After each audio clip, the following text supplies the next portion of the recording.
Cubs couldn't convert. They had 3 on and nobody out. David Huff escaped. And here's Carl Edwards Jr., who made his big league debut last year. Lanky right-hander off to a good start here this spring. Parker Morin, left-handed hitting catcher, and he sends one out into deep center. Almora leaves his feet and makes the catch. Did I say he could play Gold Glove defense? That has been routine for him. Wow.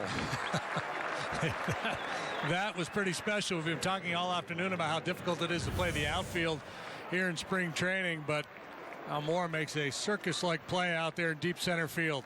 Great concentration, perfect timing.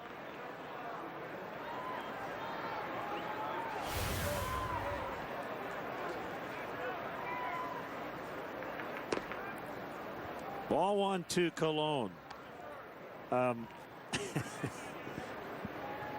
That was a great play.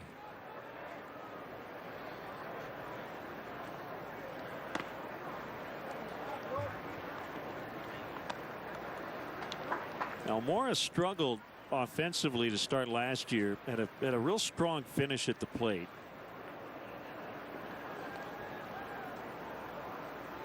You know, we've talked in the past about guys like Andrelton Simmons, Nick Ahmed, premier defensive shortstops,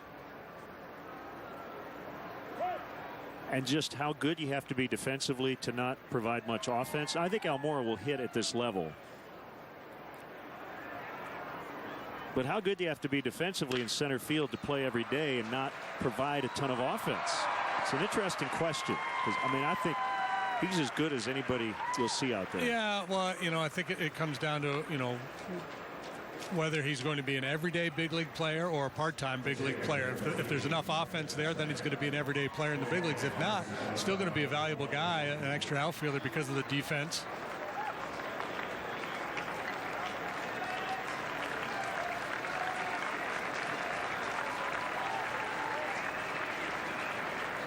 That is Raul Mondesi Jr. Made his big league debut in the World Series, right? That's right.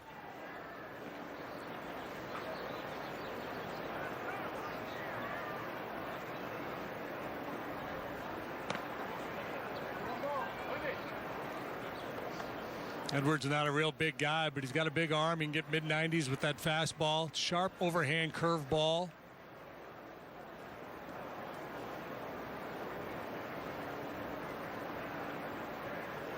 This is Travis Snyder.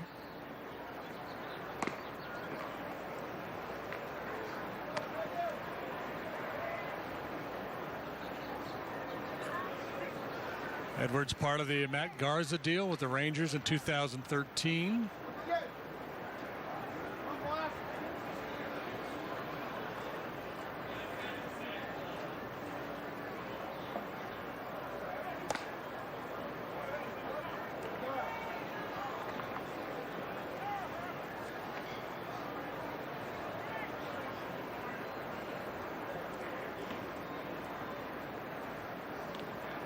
How's your scorecard look? Well, I would just say not accurate. I don't have any of the right names in there. I think most of my outcomes are accurate, but pretty close. But who actually got the hits and the walks and the strikeouts, I'm not sure that. If you proofed it, I don't think it would score high marks. What's Carl Edwards weighing in at these days? I mean, last year, what, 150 maybe? He doesn't look like he's gained much. Oil can Boydish. Let's see, listed at 6'3", 170. I don't know. Ball 4.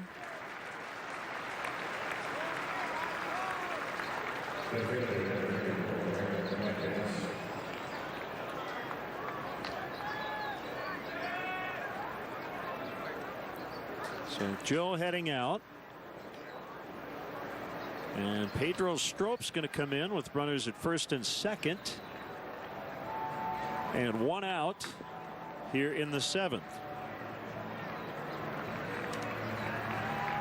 So while Pedro gets loose, more with Kelly Kroll from Chicago. Long before Joe Maddon's third base hoagie made its debut at Wrigley Field and their concession stands, the original recipe was crafted at the third base luncheonette in Maddon's hometown of Hazleton, Pennsylvania. In December, CSN made the trek to the blue-collar town and got the secret to what's in Maddon's favorite sandwich. I'm just putting the Joe Maddon third base hoagie together.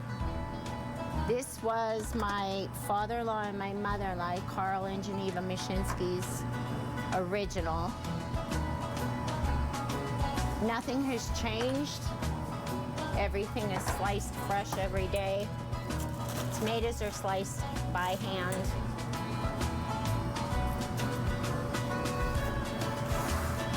That's our regular, and this is the one that's out at Wrigley's. The Joe Maddon third base. It's the ham, cheese, and the salami, the tomato and lettuce, and that's what's out at Wrigley. Someone brought in a picture. Someone was out there and actually saw it on the menu board, the Joe Maddon third base hoagie, and they brought in a picture to us. So it was really nice to see. And it is the original recipe from my father-in-law and my mother-in-law. So it's nice. It really is nice.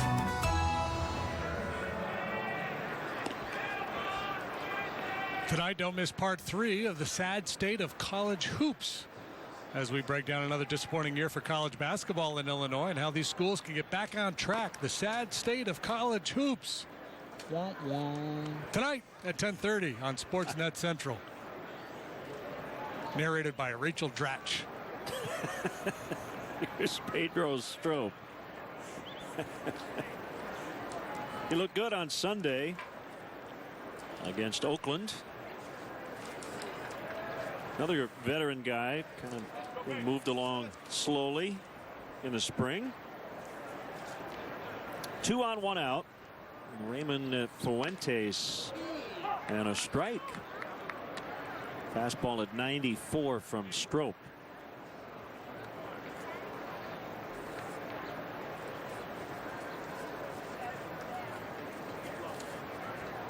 Strop, like most relievers, can run hot and cold. That's trouble for Juan Perez, and he'll watch it go. That is a line shot 3-run homer for Fuentes, and it's 5-0.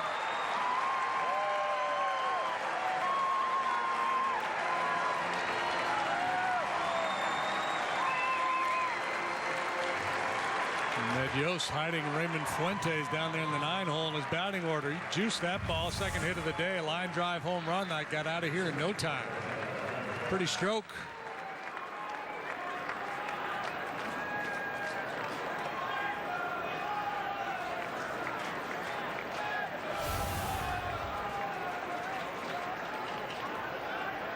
Now Clint Barmas.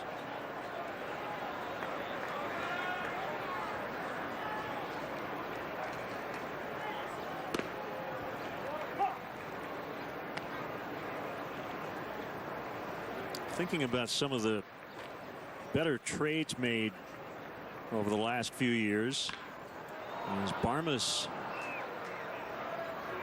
crunches one out to the warning track, Andrioli will haul it in.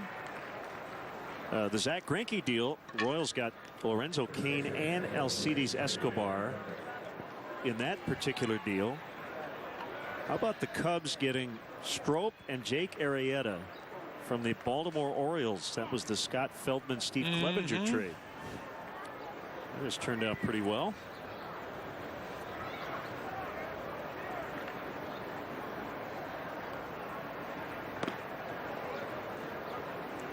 Cody Decker.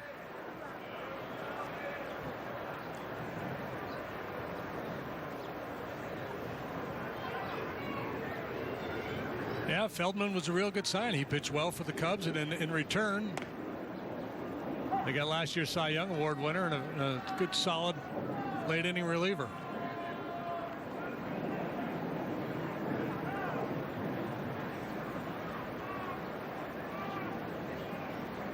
Quick pitch, swing and a miss to end the inning. But Raymond Fuentes with a 3-run homer, and the Royals now have a 5-0 lead after 7. More in our Chicago Comcast Sportsnet studios with Kelly Kroll. Appreciate it, Lynn. Well, at 26, Anthony Rizzo is the longest tenured member of the Cubs, entering his 5th season. He's been through both sides of the Cubs overhaul. His first season, the team lost 101 games, and now the Cubs enter 2016 with World Series or bust expectations. It's a ride the Cubs star has certainly enjoyed, and now he's ready for the payoff. A 1-1 to Rizzo.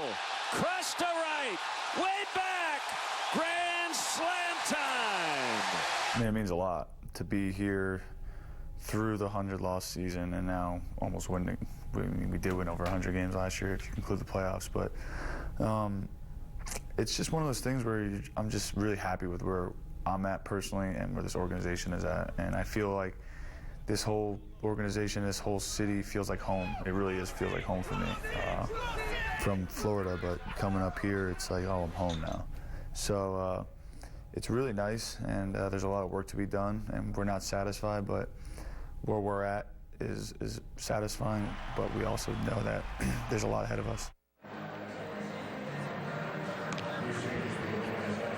Well, it's 5-0 Kansas City, but as we can kind of mess with the numbers, doesn't matter. It's spring training, right? We're just going to ease into spring training. We don't want to peak too early.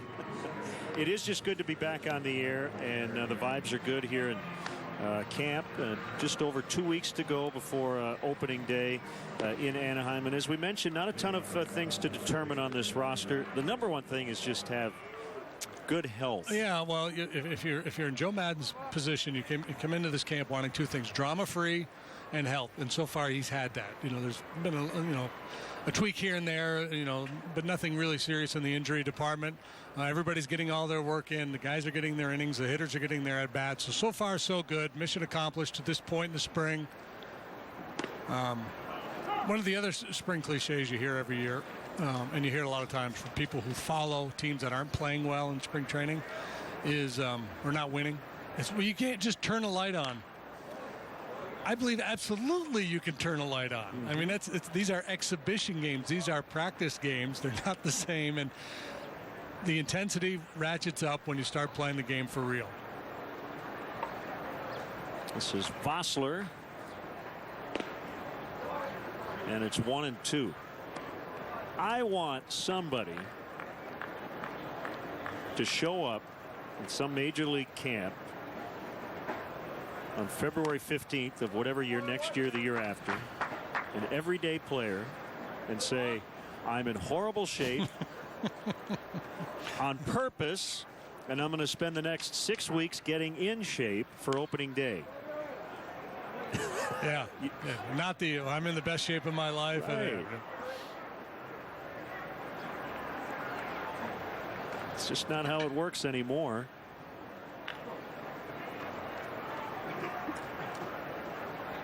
I suppose there was a transition period where guys were out of shape, but they either faked it or lied or just kind of said, well, I'll be ready on opening day. And then whenever that day happened, you just never hear a major league player ever say, yeah, I'm kind of 70% of where I want to be.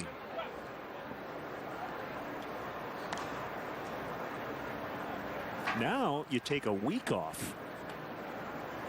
Yeah, I think baseball's gotten a lot smarter about how to train players in the off season. It used to be when the season ended, everybody went home like, oh, we'll see you in Arizona or Florida.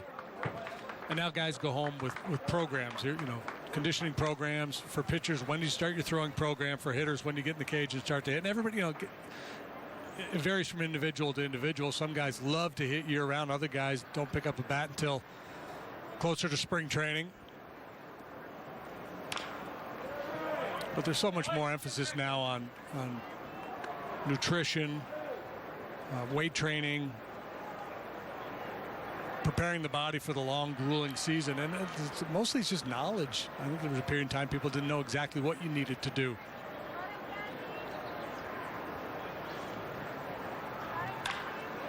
Hit hard on the ground, but right to second. That is Mondesi.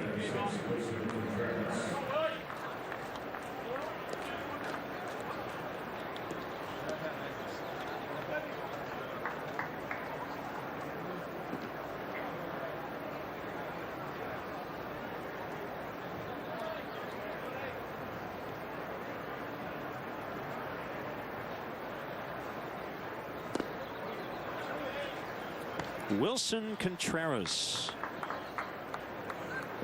Now, this is an intriguing guy. He has come out of nowhere. He won the Southern League batting title last year, hit .333, and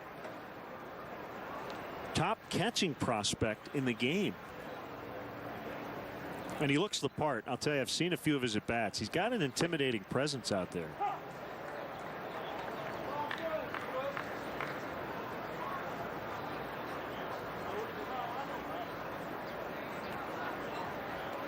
Catching has gone from a weakness to a big strength in this organization. I was talking with John Baker about Contreras. Well, John brought him up to me at the Cubs convention. He said, "You won't believe this kid." And Baker, former catcher, who's now working for the Cubs. John was saying he was just drooling over this kid's skill set. Yeah, his point was, you know, you've got those top 1% in terms of athletes. He said, if baseball gets those guys, they're never catchers. And he said, he's in that group. He's kind of a rare find in terms of a great athlete who wants to catch.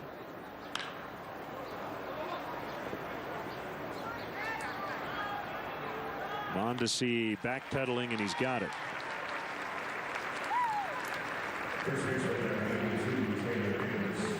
Mondesi's got a little different body type than his dad. Yeah, Senior is, you know, built like a fullback. He went back on that first pop-up. I thought it was, I thought Yordani Ventura had moved into second base. There's Taylor Davis.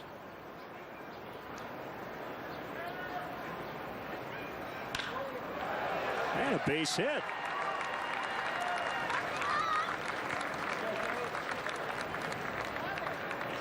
Taylor's got kind of a Matt Stairs, John Kruk look about him, doesn't he? He does. Very old school, got the long hair, no batting gloves. Goes up there, hacking. It looks like Justin Turner with his setup in the box.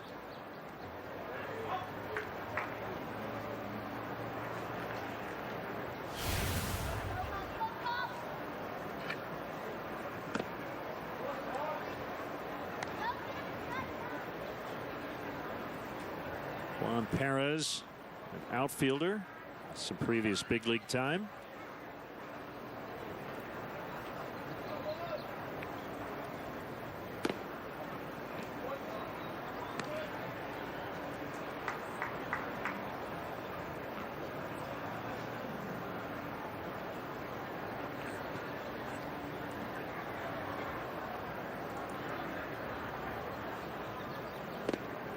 Yeah, he likes his changeup, Huff does. Just threw it there on 2-0.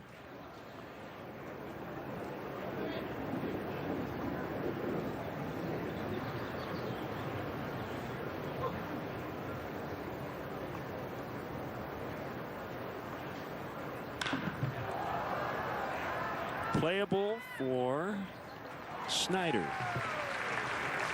And that'll end the inning. We go to the bottom of the 8th. Still 5-0 Kansas City, and back to our Chicago studios with Kelly. Cubs pitching coach Chris Bosio has been through the teardown and rebuild of the Cubs organization. Now amongst the league's best teams, the Cubs roster, and especially their arms, stacked with talent from top to bottom. Arguably could be one of baseball's deepest teams.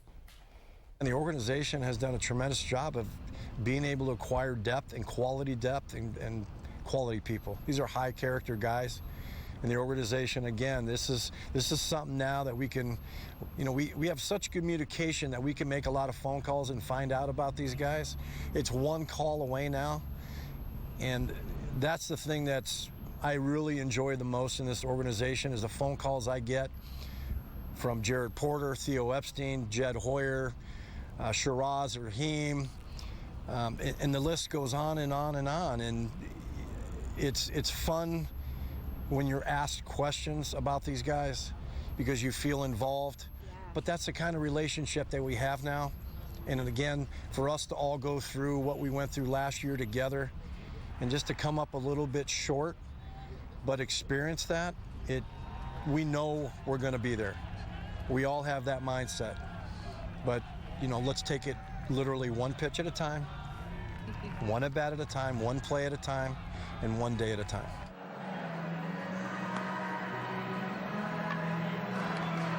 We're back. Royals lead 5-0. They're coming to bat here in the bottom half of the 8th. Are you in charge of planning your next social gathering? Plan a day or evening at Wrigley Field and enjoy special perks only available inside the ballpark. The Cubs offer special ticket packages for groups of 15 or more.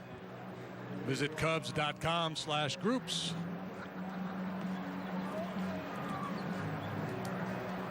Cubs closer Hector Rondon. A rough outing, as I mentioned earlier, on Sunday against the A's. And he'll face Whit Merrifield here in the Kansas City 8th.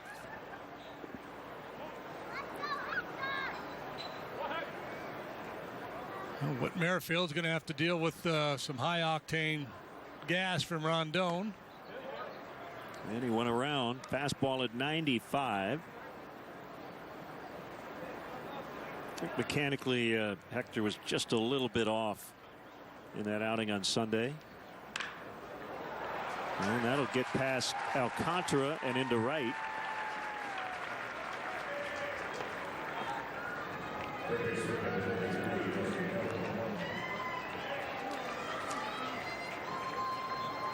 Now Dusty Coleman.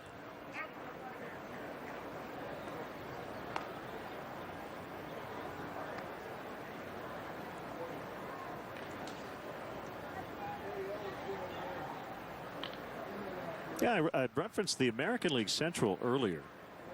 Royals, the defending world champs, will go in as a team to beat.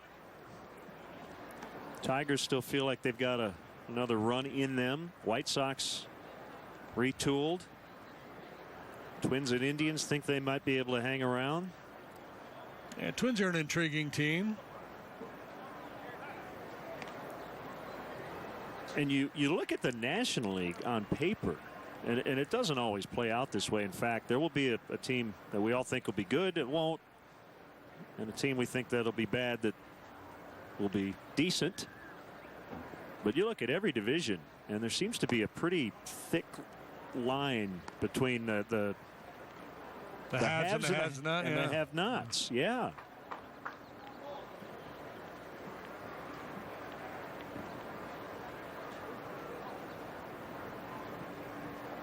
Got rebuilding going on in Cincinnati and Milwaukee.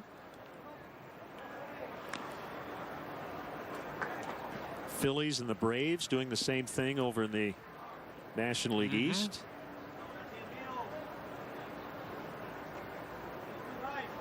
Nationals will be an intriguing club to watch under their new manager Dusty Baker.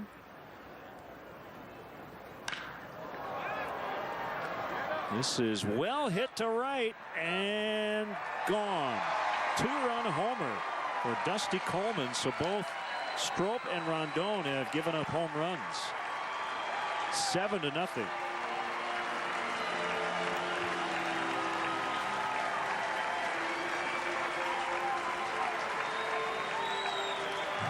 The ball really jumps here, but Coleman put a good swing on this one, showing pretty good pop the other way.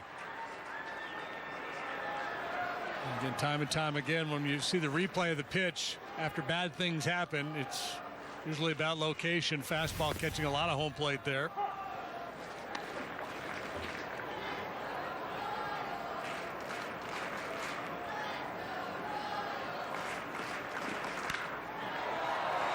That is a base hit. Orlando Caliste.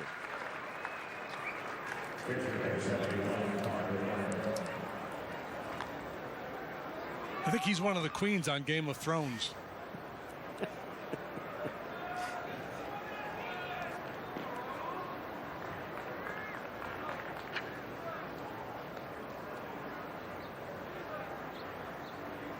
Now the catcher, Warren. So you mentioned kind of the haves and have now. Who are the sleeper club? Marlins? Would you maybe a sleeper club there?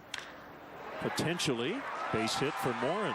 That's 4 straight hits for the Royals here against Hector Rondon.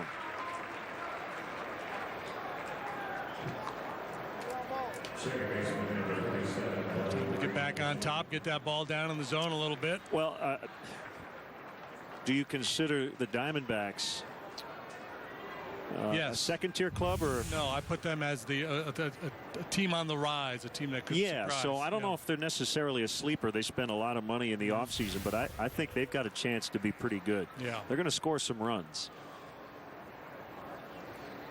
Yeah, they'll score runs. They defend well. They have good athletes. Greinke obviously is going to help the pitching.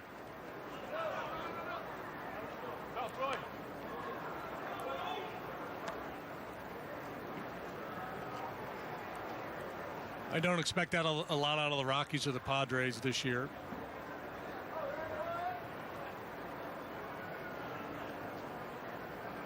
Dodgers have starting pitching questions. Some injuries. Another base hit. Mondesi with a single. Whoop. And the bases are loaded. Little mishandle in center field, but Mike Jerschley, the third base coach, had already thrown up the stop sign. Royals here leading 7-0, going station to station. Chris Bosio going to go out and have a chat with Rondon. Probably something along the lines of, whatever you're doing, do something different.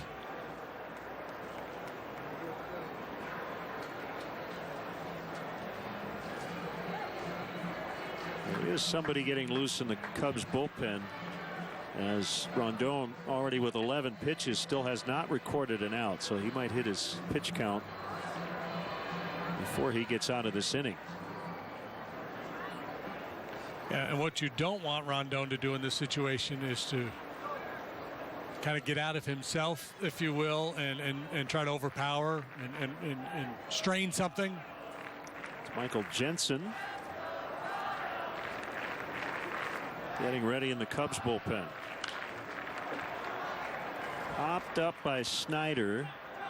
Vossler near a very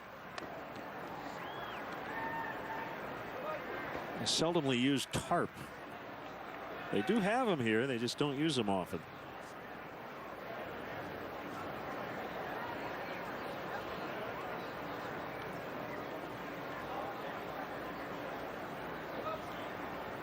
Triple play is in order here.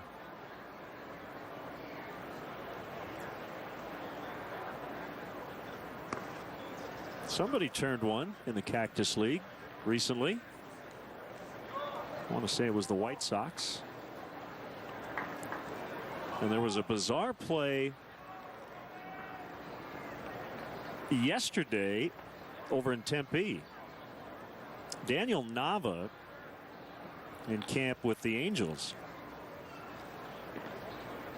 caught a fly ball, thought it was the third out. He flipped the ball into the seats, I guess. Stefan Romero was close to second base and he was given third, but Mike Scioscia and his staff realized that Romero never went back to first to tag, so on appeal they called him out. So Nava, forgetting how many outs there were, actually played to the Angels' benefit. They turned a double play after he gave the fan the ball.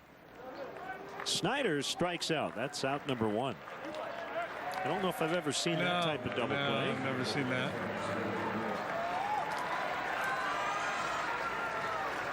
There's Terrence Gore. 3 on and 1 out. 14 hits for Kansas City.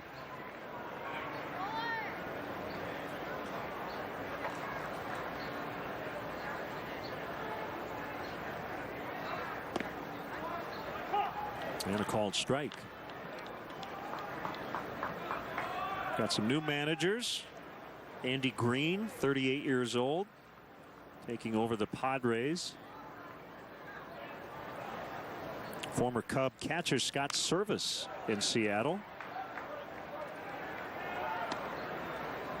Don Mattingly's now in Miami. I mentioned Dusty in Washington. Dave Roberts, the new Dodger manager.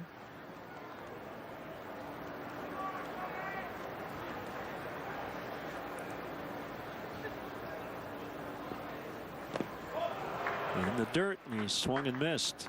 How about Donnie Baseball instituting the no facial hair policy down in Miami? Yeah, what's up with that? And didn't he kind of have a problem with that as a Yankee? Yeah, like George got after him for his sideburns back in the day. Well, and I saw the story, and Mattingly even admitted, he goes, yeah, some guys will whine about it.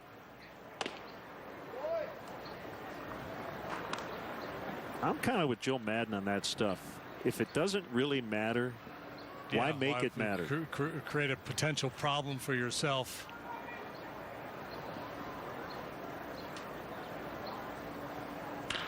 Barmes, base hit. And the Royals will get a couple more. 9-0.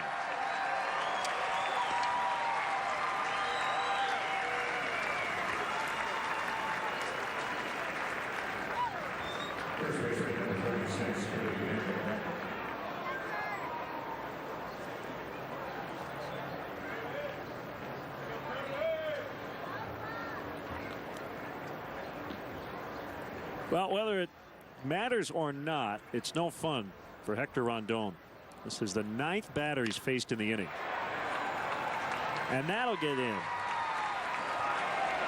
And that throw is airmailed.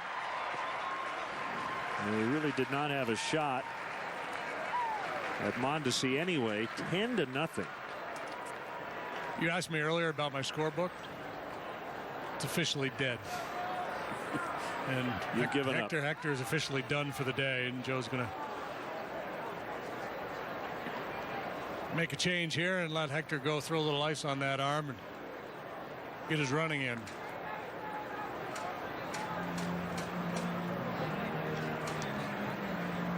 So Michael Jensen will come in and try to get the final out here in the 8th inning. And once again, we'll check in with Kelly Kroll in Chicago. Thanks, guys. We see Joe Madden head out there to the mound earlier in the broadcast, bragging a little bit about Ben Zobrist. Those two thrilled to be reunited after 9 seasons together in Tampa Bay. And that's actually where Madden nicknamed the Illinois native Zorilla. It was used to describe his gorilla-like strength when hitting the ball. But according to Madden, Zorilla also has a different meaning.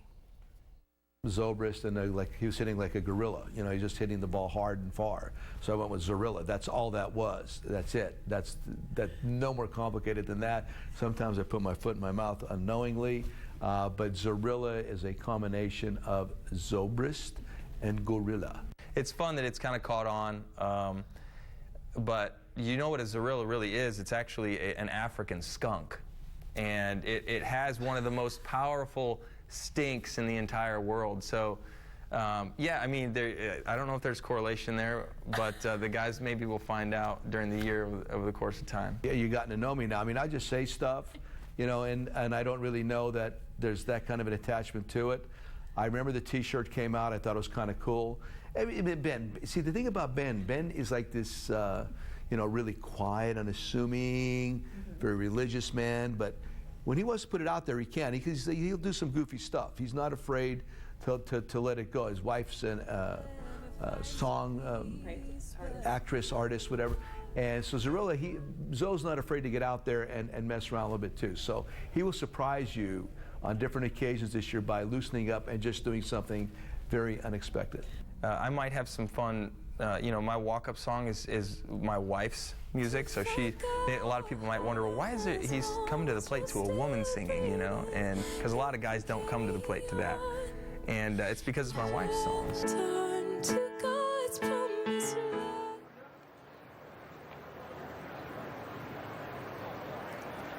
Here's Michael Jensen. It's good stuff. Ben Zobrist and his new / old manager, Joe Madden. Jensen working for the 4th time this spring. No wins or losses, an ERA of 6, 22 appearances at AA last year. 2-2 with a 2.23 ERA. Those were all relief appearances.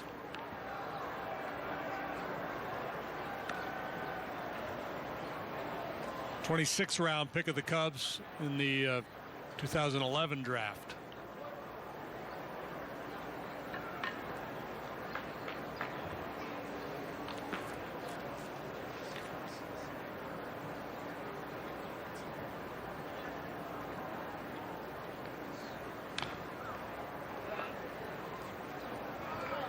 Whit Merrifield. Sounds like he should be at the cotillion. Distinguished Southern gentleman. He was a College World Series hero for South Carolina.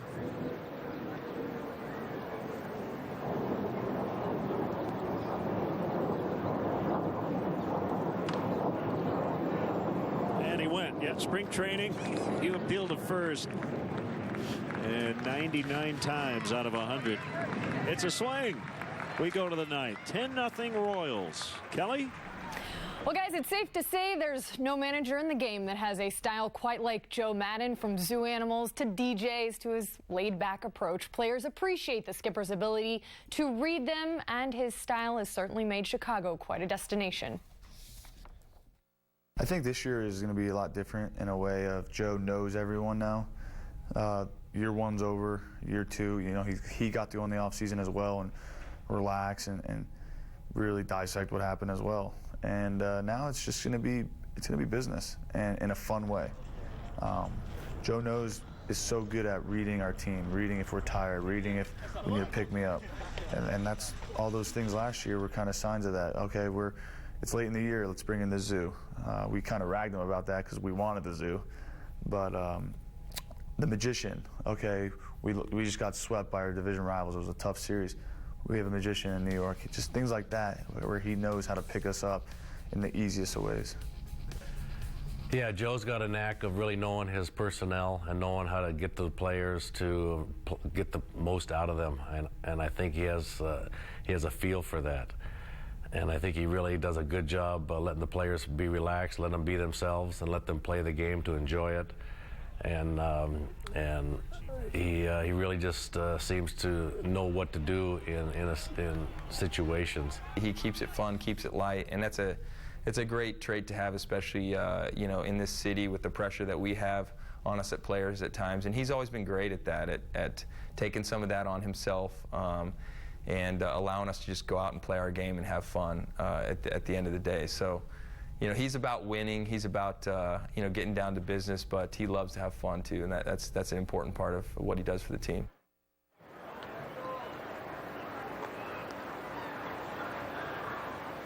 Thank you, Kelly. Great work all afternoon. A commercial-free telecast here today. And it is veteran lefty John Lannon trying to get these final 3 outs. His team leads 10-0. Lannon, finesse-style left-hander. Not a record today, but a huge crowd nonetheless. 11,076 packed into Surprise Stadium. 1-1 on Almora, and a few have left early.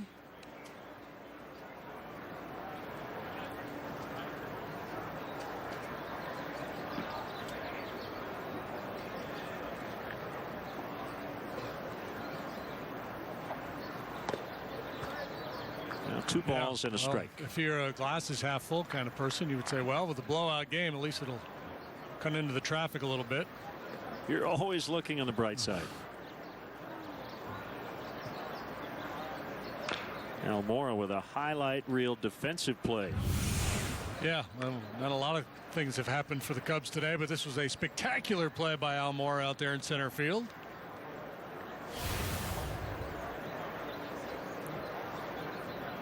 I got Monty Python in my head now, singing, always look on the bright side of life.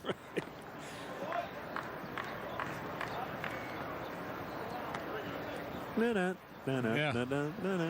I don't think John Lannon does. I think there's a spot for him on this club right now. Maybe. Probably just a insurance policy depth signing.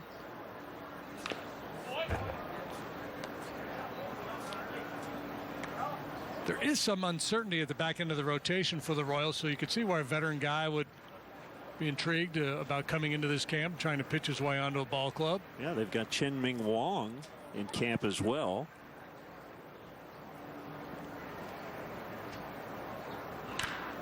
And a base hit for Almora.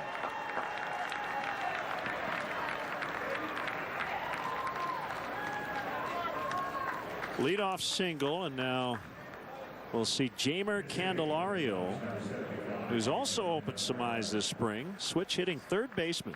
He'll bat right-handed.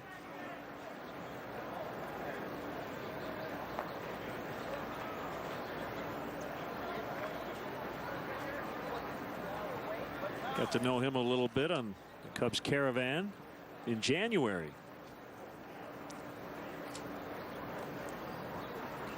He's hit a couple home runs this spring. Ball really jumps off his bat. An intriguing looking player. Body wise, maybe a little reminiscent of a Aramis Ramirez. Switch hitter, just 22 years of age. Born in New York, grew up in the Dominican Republic.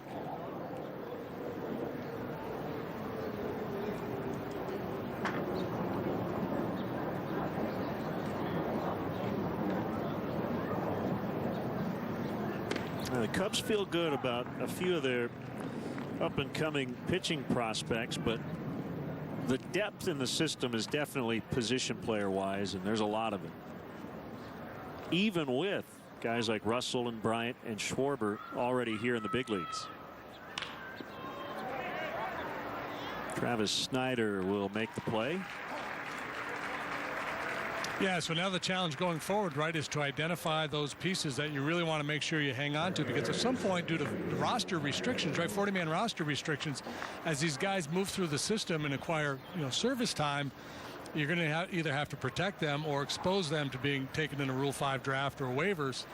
And so sometime in the next few months, you expect to see the Cubs maybe get active and move some of these prospects. Nice to have that depth in case you need some help at the trade deadline. Ball one to Andreoli. He started this game and looks like he's going to finish it. A rare position player going all 9 here in spring training.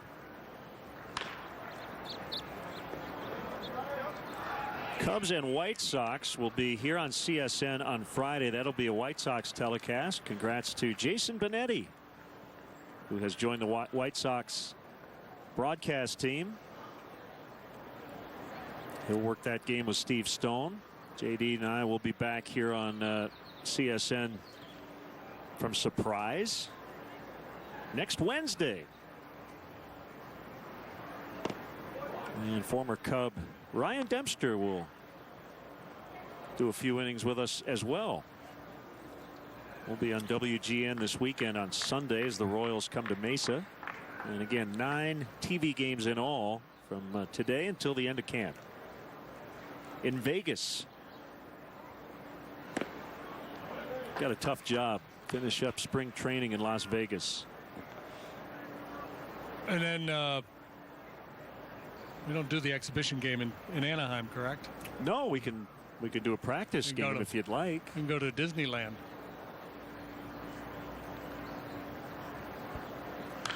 That's kind of an oddity, isn't it? To be playing an exhibition game against the team you're going to open the season with? Yeah.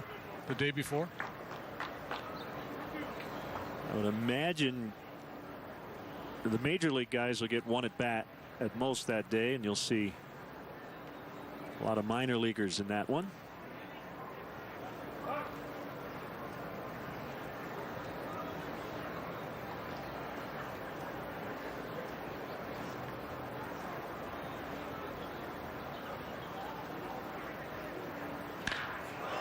Line shot, base hit.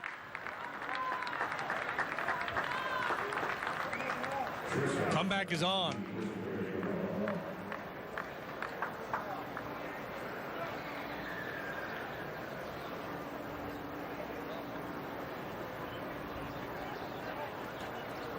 Now Negron. 0 for 1. Cubs have had some chances. They have 8 hits. Bases loaded, 1 out, didn't get a run in the 4th. Bases loaded, no outs in the 7th. Could not get a run in that inning.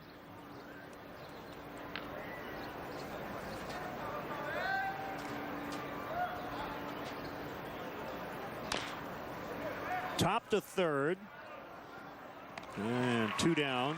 That's Coleman over there making the play.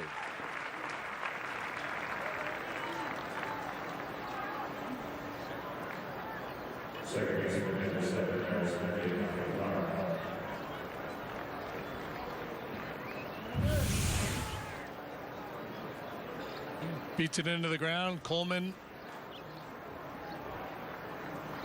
charges it, flips it on over to first base.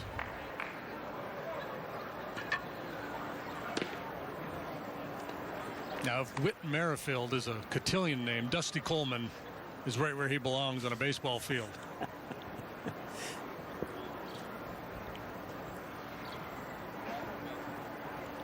There's a kid named Boog Powell in the Cactus League. I think it was Seattle.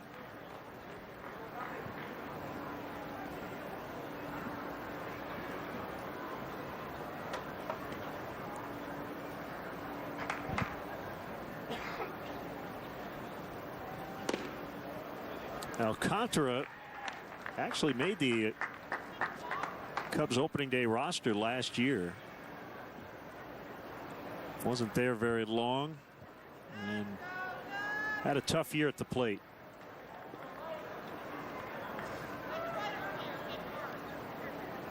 But he's had a good spring. 3-1.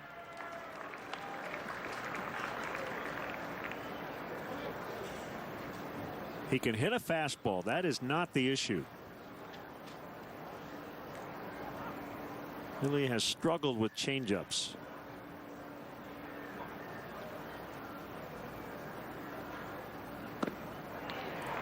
Count is full. You got an off-speed pitch, or maybe a little get-over slider on 3-1, and yeah, that's always been a challenge for Alcantara, the off-speed pitch. And then when you start to think so much about that off-speed pitch, when you get a little late on the fastball, then you really get twisted up in knots.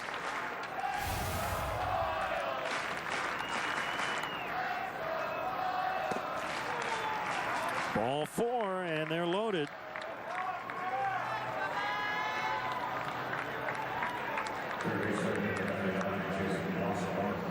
So it's Vossler with the bases loaded again. So the Cubs have loaded him up in 3 different innings.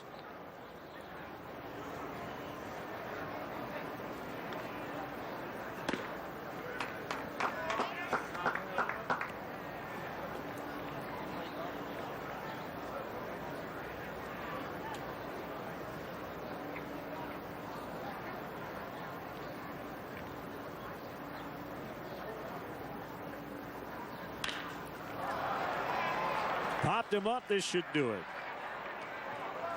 Gore makes the catch, and the Royals shut out the Cubs. 10-0 the final. Cubs get shut out on 8 hits. But they left the bases loaded a couple of different times. So the Cubs now 4-11-1 on the spring. Royals improved to 7-10. Good to see John Lackey in a Cubs uniform. Ben Zobrist we saw today. And we'll get a closer look at Jason Hayward a little bit later on this spring. Dexter Fowler's back in the mix. This club feels very good about its chances. Yeah, this is the kind of game that if it happened in the regular season, you'd be wringing your hands about all the missed opportunities. But it's not the regular season, it's spring training. And the takeaway from this one was a good solid effort for John Lackey as he continues to build towards his first assignment of the year. Well, that'll wrap things up for Jim DeShays, for Kelly Kroll, our director Jim Angio, our producer Michelle Godwin, our associate producer Chris Kampka, our tech manager Mark Harper, Jim Corno Jr., our executive producer, and our entire crew. Len Casper saying so long, everybody. You've been watching Chicago Cubs baseball on Comcast Sportsnet.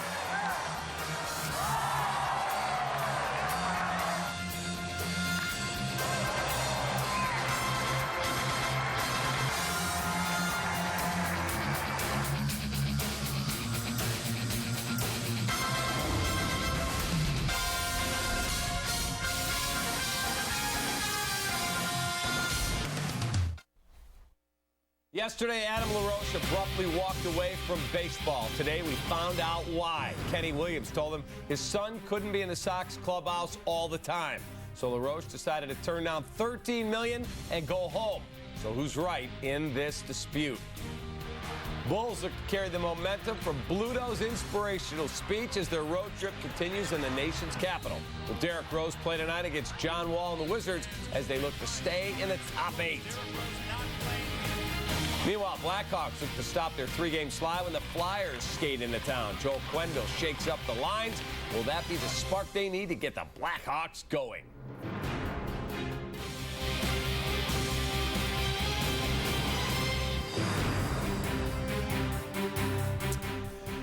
Welcome into Sports Talk Live, presented by the Chevy Silverado. I hope you had a really good day. I'm David Kaplan, panel for today's show. You see him at WGN Radio. He's on the Big Ten Network doing great work on baseball. He is former Major League announcer Andy Mazer. From The Score, as well as watching him on ESPN doing college basketball, he's our guy Jordan Burnfield. And from Yahoo Sports Radio, he's our guy Jason Gotch. All right, we start with the family affair surrounding the Chicago White Sox. Yesterday, Adam LaRoche abruptly left the team citing personal reasons. Today, we found out just what those reasons were. Sox Executive Vice President Kenny Williams told LaRoche to not have his 14-year-old son Drake in the clubhouse all the time. 14-year-old Drake has been around the team every single day and even has his own locker at Camelback Ranch.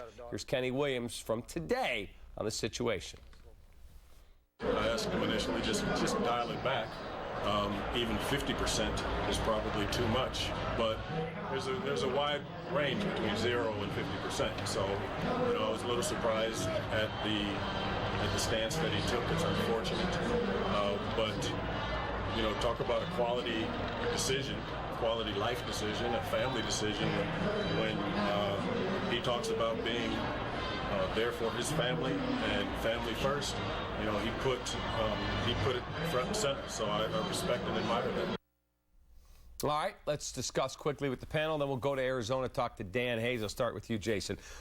For me, I lost a lot of respect for Adam LaRoche because it's not an appropriate place for your son to be every single day. You want to bring your son to work? We've all done it that have kids. Every day, and he has a locker at U.S. Cellular and a Camelback Ranch, and he's out taking drills at times. Inappropriate. It's absolutely ridiculous. And to put it on top of that, what if every player wanted the same right? You got 25 guys in the clubhouse. Can they all bring a kid in? I mean, no disrespect to family. I understand all that stuff. But it's a workplace. He's got no right to have his kid in there all the time. It's a distraction for the team. And on top of that, I put a little of the blame on Robin Ventura because apparently Kenny Williams didn't know this was going on. Everybody says the manager doesn't matter. The Sox were having a bad year last year. Way too laissez-faire in the clubhouse. I mean, Ventura's got to put his foot down last year and say, this is a work environment. You want to bring your son around sometimes, that's fine, but he can't be out there taking drills, hanging out with the team all the time. And if Adam LaRoche wants to walk away from this, addition by subtraction. He had a bad year anyway. Sox saved $13 million. I have some questions here, and I'd like to know whether the White Sox knew that this is a pattern for Adam LaRoche, because apparently this was going on in Washington. So I'd like to know if they accepted this as a possibility, whether they talked to people in Washington, how much they knew about the fact that Drake LaRoche is going to be around. Does he bring his little kid around? It's so outlandish. But, Cap, this is a unique situation. And so you'd figure you might hear this from somebody that, hey, the guy brings his kid around all the time. There's nothing out there. I'm just saying that it seems hard to believe that no one would have known that this was happening when this happened previously. So I would just like to know how that all happened. But I do think that Kenny Williams did the right thing today, because I think it's an inappropriate environment for a 14-year-old kid to be in a clubhouse where, things are going to go on that are not appropriate for a kid to be around. These are men, but they're boys will be boys in that locker room, and a 14-year-old does not have any place on a regular basis being in that situation. It stinks that a 14-year-old kid is at the center of this whole thing too, which really is kind of sad when you think about it. But I agree with you. I mean, I've been around Major League clubhouses a lot, and I've seen kids every once in a while of players are going to be there. They get their own little uniform, they go out on the field, they stretch with their dad, and then that's it. That's done. Maybe they're in the clubhouse after the game, but they're not there every day. These guys cannot be themselves, as you guys have pointed out, and I don't think any of the teammates are going to go behind or right up to him and say, hey, listen, it's a pain to have your kid around here. Can you get him out of here? it took something like this to happen for them to try to change the culture. All right, let's go on the UPS store hotline to Arizona. That's where we find our guy, Dan Hayes, White Sox insider for CSNChicago.com. All right, Daniel, back here, I think there are most people feeling the White Sox made the right decision here, and that if Adam LaRoche wants to walk away from $13 million, good luck to you. What is the take there, people closer to the situation? Well, I think it's a little bit divided just because they love Adam LaRoche. They love who he is. They respect the decision. But at the same time, you got a sense that there were some guys who were just disappointed that this is how it came down just because they thought Adam LaRoche was going into the season. There's been, I think we talked about it yesterday, a really good buzz in the clubhouse. Guys are excited about what the potential is for this team. And I think they thought Adam LaRoche was on board for that. And so the idea that he would not be with them for, the reduction. I mean, this isn't saying that Drake LaRoche can't be around the team at all. This is saying he just shouldn't be there every day. And Kenny Williams made it pretty clear he'd like it to be less than 50%. But the idea that got in the way, I think there's a little bit of disappointment. But at the same time, I think, Adam Eaton said guys really respect him for sticking to his guns. They rallied around him during that team meeting yesterday. It sounded like it was a little heated, but at the same time, it is what it is. It's a weird situation to be talking about a 14-year-old kid in the middle of spring training. Dan, let's talk about how this whole thing came to be. Jordan raised some questions. I asked a couple people I trust close to that situation some questions today. One, I was told emphatically it is not in his contract that he can have the kid around. All he was told when he signed with the Sox was it's a family-friendly environment in Chicago. That was it. That did not mean 162 games a year, you get a uniform, take drills, and act like you're the 26th man. But my question to you is, how did this not pop up till the 16th of March? I mean, they didn't know at the end of last season? No, and I mean, it's been pretty clear. I mean, Drake LaRoche has been around this team.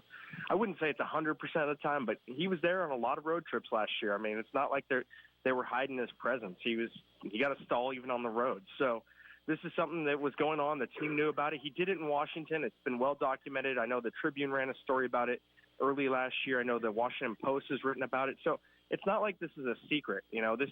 They kind of knew what they were getting, and he's always been around the club. It's been going on probably for about 4 years now. So I know the timing of it's a little strange. Kenny Williams said he talked to Adam LaRoche last week. He also talked to him again on Sunday, and it kind of came to a head. You wonder if the timing maybe would have been better served in the off season, but it's something that the White Sox felt they needed to address because, this is my 10th season, and I've seen it where there's good kids in the clubhouse and I've seen bad kids in the clubhouse. There's a former Padre position player who had 3 kids who play wiffle ball in the middle of post-game clubhouses in Jack Murphy Stadium, which is not very big. And interviews are going on and they're playing wiffle ball. Baseball's hitting people in the middle of the interview session. So you don't always get a Drake LaRoche. And I'll tell you this, Drake LaRoche is probably one of the most well-behaved kids I've ever seen. I've been around some good ones too. And you wouldn't know that he's there. He's pretty quiet. He stays out of the way. His dad's taught him very well. So it's definitely a strange situation. And again, you wonder if it could have been better served at the start of camp rather than this late. But I think the White Sox felt they needed to do something no matter what, just for future years. Dan, I also was told by somebody close to that situation that Kenny saw the kid around, but Kenny does not travel regularly with the team. He goes scouting. He's obviously involved in the draft. Rick is much more of the hands-on, everyday guy, and that when Kenny found this out this spring, in fact, 10 days ago, he went, wait a minute. I've seen the kid around. You're telling me he's around every single day, basically? Okay, that stuff's going to stop right now, and that's how this all came to a head. Is that accurate? That's possible. We didn't get into that. I do know the contract stuff you're talking about, that's definitely true. Kenny Williams addressed that, said, no, it's not anything where it's in his contract. So I don't know how much he knew, but you're right. Kenny Williams does not travel constantly. He comes on one every several road trips. But at the same time, anybody that walked through the clubhouse would know he's around just because he had a stall right next to his dad's in the home clubhouse every day. It's not typically something you see with players. You see players – kids in there all the time. I mean, Paul Konerka's boys would be in occasionally.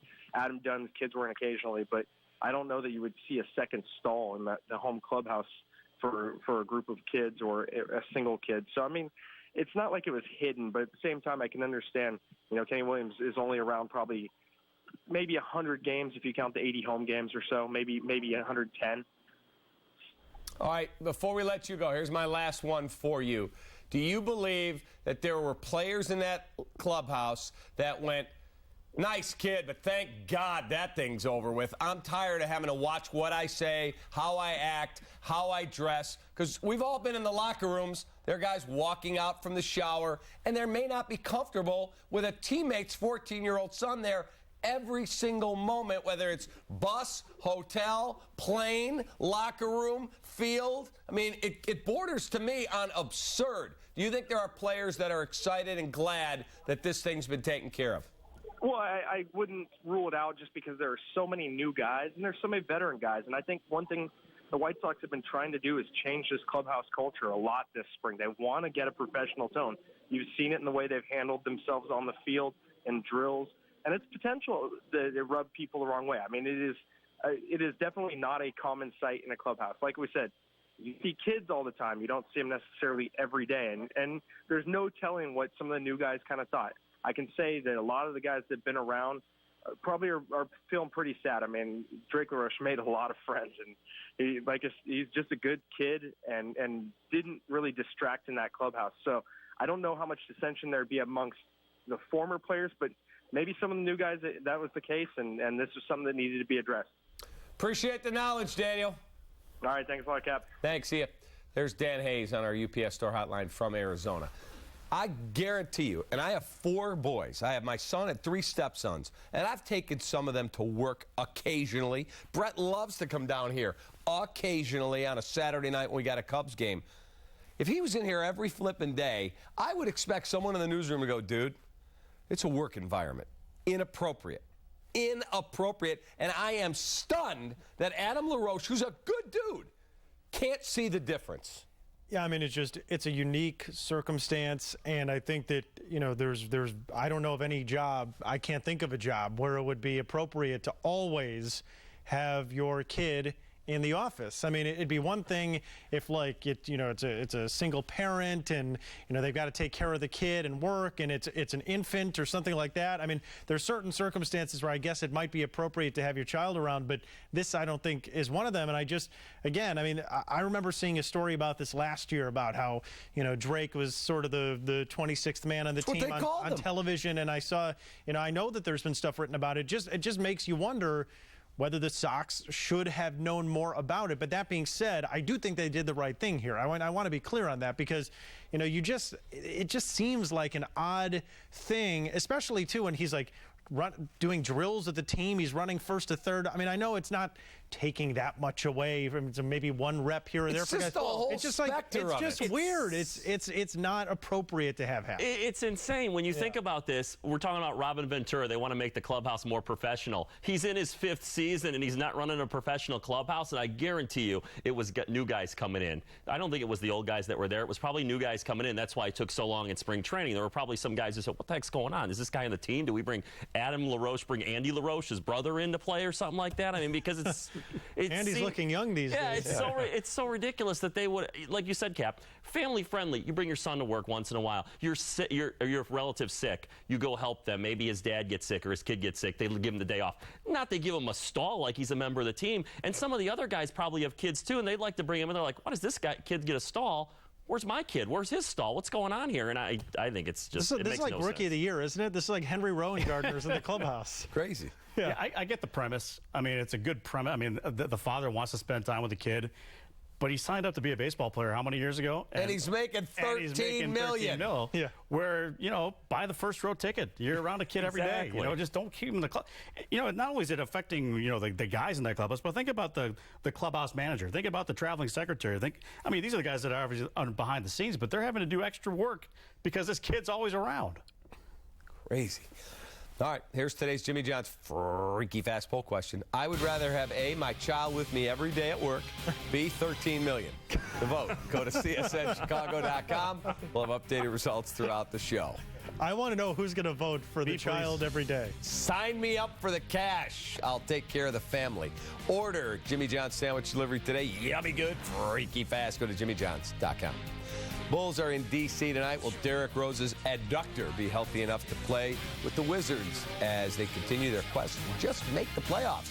Meanwhile, Joel Quenneville's line blender is in full effect. Hit, spin, and repeat while splitting up Kane and Panarin get the team going.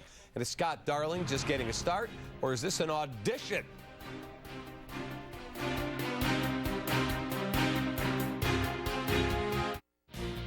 Sports Talk Live is presented by your Chicagoland and Northwest Indiana Chevy dealers who know what it takes to be number one. It's all about drive. What truck company do you think offers best-in-class V8 fuel economy, best-in-class V8 horsepower, and best-in-class V8 towing? Chevy. I'm going with Ram. Definitely Ford. The new 2016 Chevy Silverado offers best-in-class V8 fuel economy, horsepower, and towing. They're all Chevy.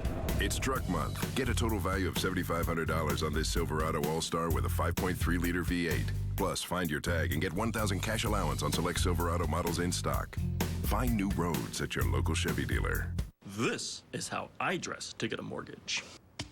I just go to LendingTree. I calculate how much home I can afford. I get multiple offers to compare side by side. And the best part is, the banks come crawling to me. LendingTree. When banks compete, you win.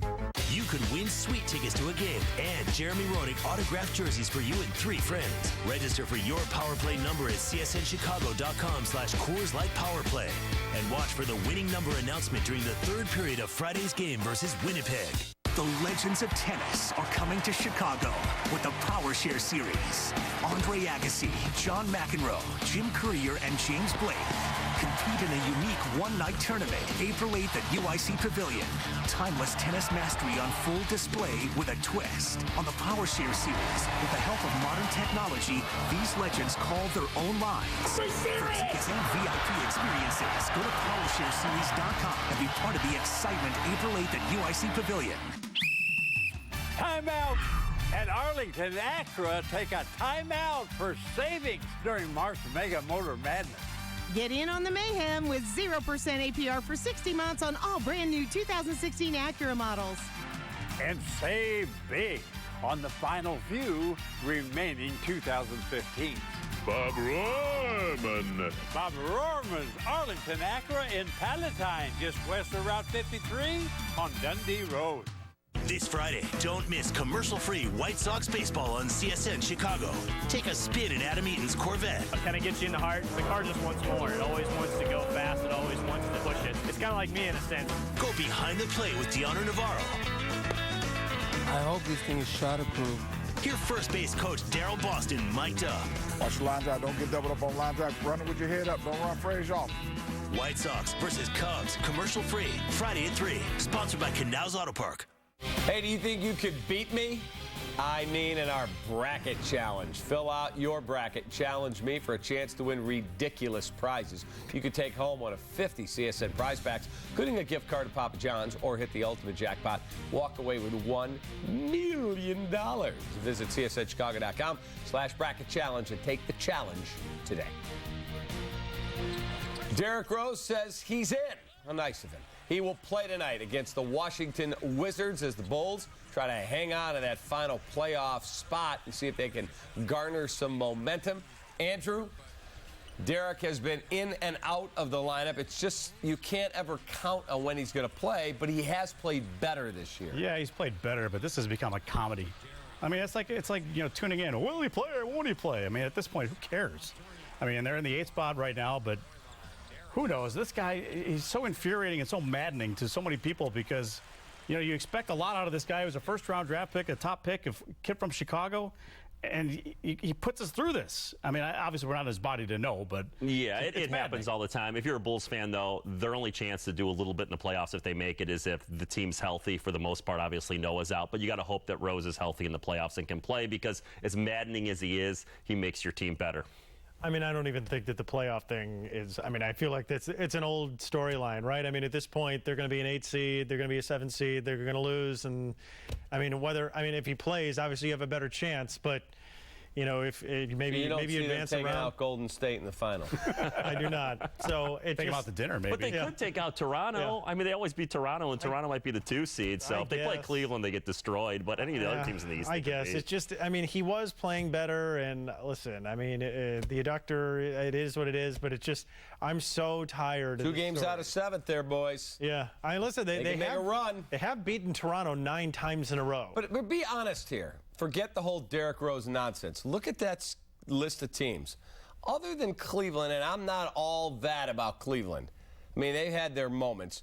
Is there anyone on that list you go, oh, my God, they're unbeatable? No, absolutely not. The Raptors are in second, and the Bulls haven't lost to the Raptors since 2013. 9 in a row. They can beat anybody on that list. Nobody on that list is special. Other than, I think Cleveland is better than the Bulls. In a 7-game series, I don't see how the Bulls beat them unless LeBron gets hurt. But any of those other teams, full complement against the Bulls, full complement, they could beat them. It's just that when they get to Cleveland, they're going to lose. Well, I mean, they last year is case in point, right? I mean, last year you still had Tibbs on the bench. Rose will start, we're just being told. Okay, I mean, last year you had Tibbs on the bench. You had a Cleveland team that was banged up in a shell of itself, and Matthew Dellavedova knocked out the Bulls in the playoff series. So, assuming health for the Cavaliers, I mean, I don't know how you could predict, especially when the Bulls have never beaten LeBron in a playoff series, that this would go any other way. So, yeah, I mean, could they beat Toronto? Maybe they beat Toronto in a playoff series, but I think when you look at the future of the franchise, even though it sounds defeatist, I think there are a lot of Bulls fans out there that kind of want to see them get a draft pick. Also, Justin Holiday said to the media today he did not hear Drake in the win over the Raptors that got a 5-second call. It's because he called him on his cell phone. Drake LaRoche or Drake the performer? Not Drake LaRoche. Okay. Drake the performer. Just curious. Correct. That whole thing was just amusing. It was funny. I thought it was funny. There's Drake right there, and thought it was funny. I mean, he's wearing his Hotline Bling. Look at his, he's got his chain there. Yeah. I'm making Drake jokes. These are going all past you guys, aren't they? Drake. Yeah. Well, I mean, listen, this whole Drake thing, I feel like he just knows how to get into the headlines in sports, whether it's at Kentucky games or Raptor games. I know he's a big Raptor supporter and he's from Toronto or whatever, but it's like, why are we? It's like we're always talking about Drake doing something at a sporting event. He's always getting attention. All right, move on to the Chicago Blackhawks, who have lost 3 straight. I was there for the Kings game, and they were awful the other night. Corey did not do a good job. That's the first goal. Poor job on allowing that rebound, and then the defense did nothing. And then the second goal, I thought was just absolutely awful, the one they put over the top of Crawford when he just didn't get over to the post. But they were also slow. They were flat. That's the second goal right there. I mean, just brutal play. They need to go out and turn this around. But before you panic too much, go back and look at last March, and they had a run of really bad hockey because they're tired. They just want to get to the playoffs. I completely agree, and Corey Crawford's clearly the #1 goalie. I'm not worried about him despite maybe a few bad games. Also, got to get some of these guys to mesh together, too. You have chemistry issues, so you're going to have to get these guys to mesh a little bit. The penalty kill hasn't been good, but Marcus Kruger will be back. The power play was bad against the Kings. I don't worry about them because I've seen them win 3 Stanley Cups. Power play actually wasn't bad against the Kings. They got 18 shots on their power plays. They just couldn't get it in net, right, exactly. They just couldn't get it in net. The first 2, they had 4 apiece. They just couldn't dent the net. Yeah, and they're playing a good goalie. Jonathan Quick's one of the best goalies in hockey. Some nights it happens. I mean, I wouldn't be that concerned. I know that the Hawks have had a bad stretch. The idea that Corey Crawford would be anything less than your #1 goalie is crazy. I mean, the guy is outstanding. And remember last year, too. I mean, they started the Cup run, and they went to Darling because Crawford was getting creamed, and then all of a sudden he comes back and, leads them to win the Stanley Cup. So I think this is a blip. We've seen this before where the Hawks go through these stretches where things are not coming together. But all that matters for a veteran team that's won 3 Cups is that they're playing well in April. Blackhawks defense, the focus of our stat of the day, driven by the Chevy Silverado. Blackhawks have allowed 5 goals in back-to-back games. It's 9 times overall this season, tied for 3rd most under Joel Quenneville. The most, 2011-12, when they gave up 5 in a game 12 times. Who do you put this all on? Just a tired hockey team? Well, I think it's a little bit of a tired hockey team, but might the Blackhawks be the only team in hockey that doesn't have to worry about what the position they finish in? Because they've proven they can win on the road in any type of series. They've proven they can win at home. I don't think they really have anything to worry about as far as that's concerned. Once they're in, they're a team you never want to play. The thing about Darling, though, that I would say you need to get this guy some minutes when they're playing teams that it counts for. Go back to that Nashville series last year. I mean, you need a guy that's kind of ready to go just in case. I mean, you hope Corey Crawford is the way he's been all year.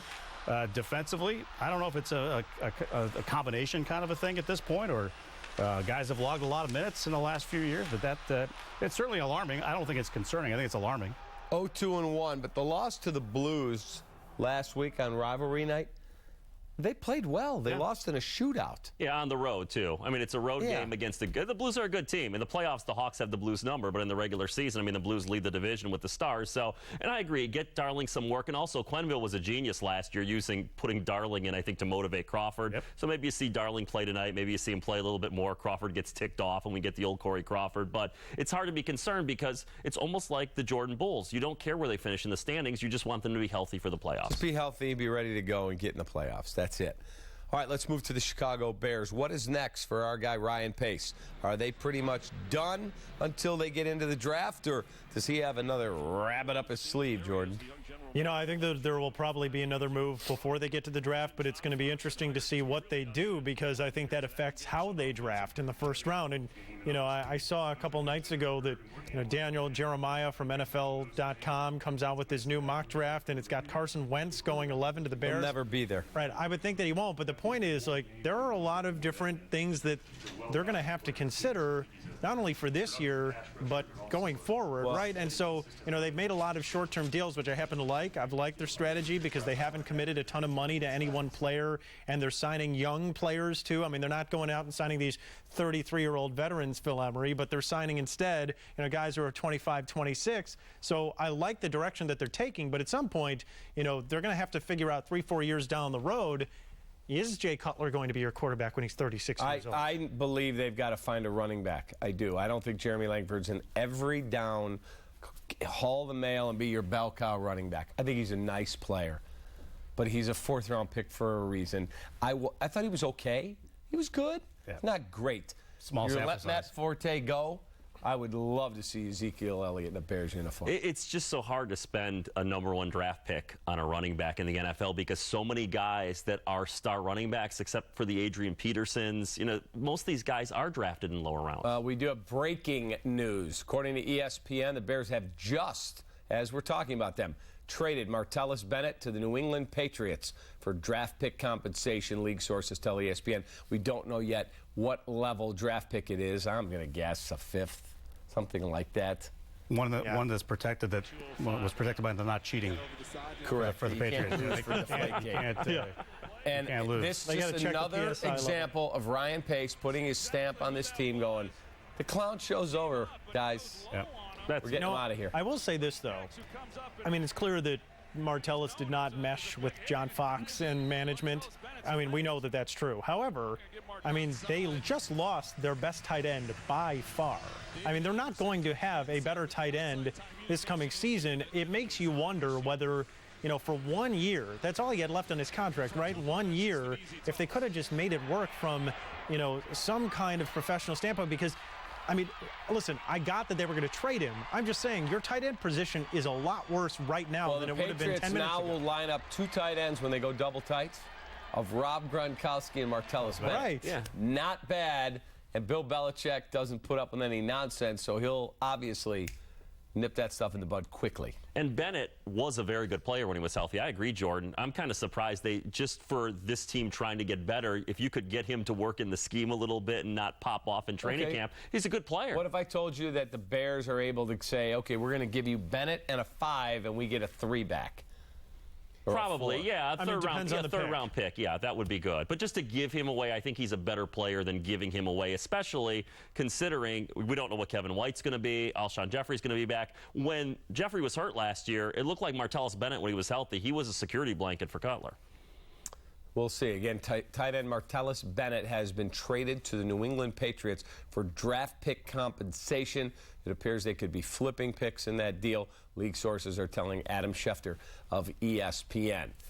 I know what you're saying about Ezekiel Elliott, that you don't want to draft a running back that high. But if your scouts tell you he's the only special one there, and he's there at 11, which I don't think he will be. I think he's gone before then.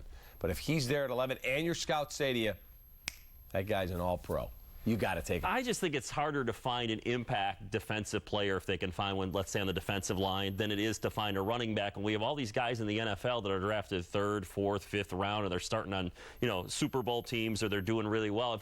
They've done a good job with the defense. I love the Trevathan signing, and like Jordan said, they're signing guys on the way up instead of bringing in the Jared Allens of the world in their 30s on the downside. But with that being said, I still think the defense needs more work, and I would look for the running back later in the draft. Maybe I'm too worried about the Trent Richardson thing. I mean, 3rd overall pick. Everybody said he was going to be great. Adrian Peterson went what? He's the last guy, though, isn't 8th, he? 7th? Isn't he the last real impact running back that went have to look. the top 10? Well, I think, too, that Todd Gurley was a pretty good running back last year. That's another one.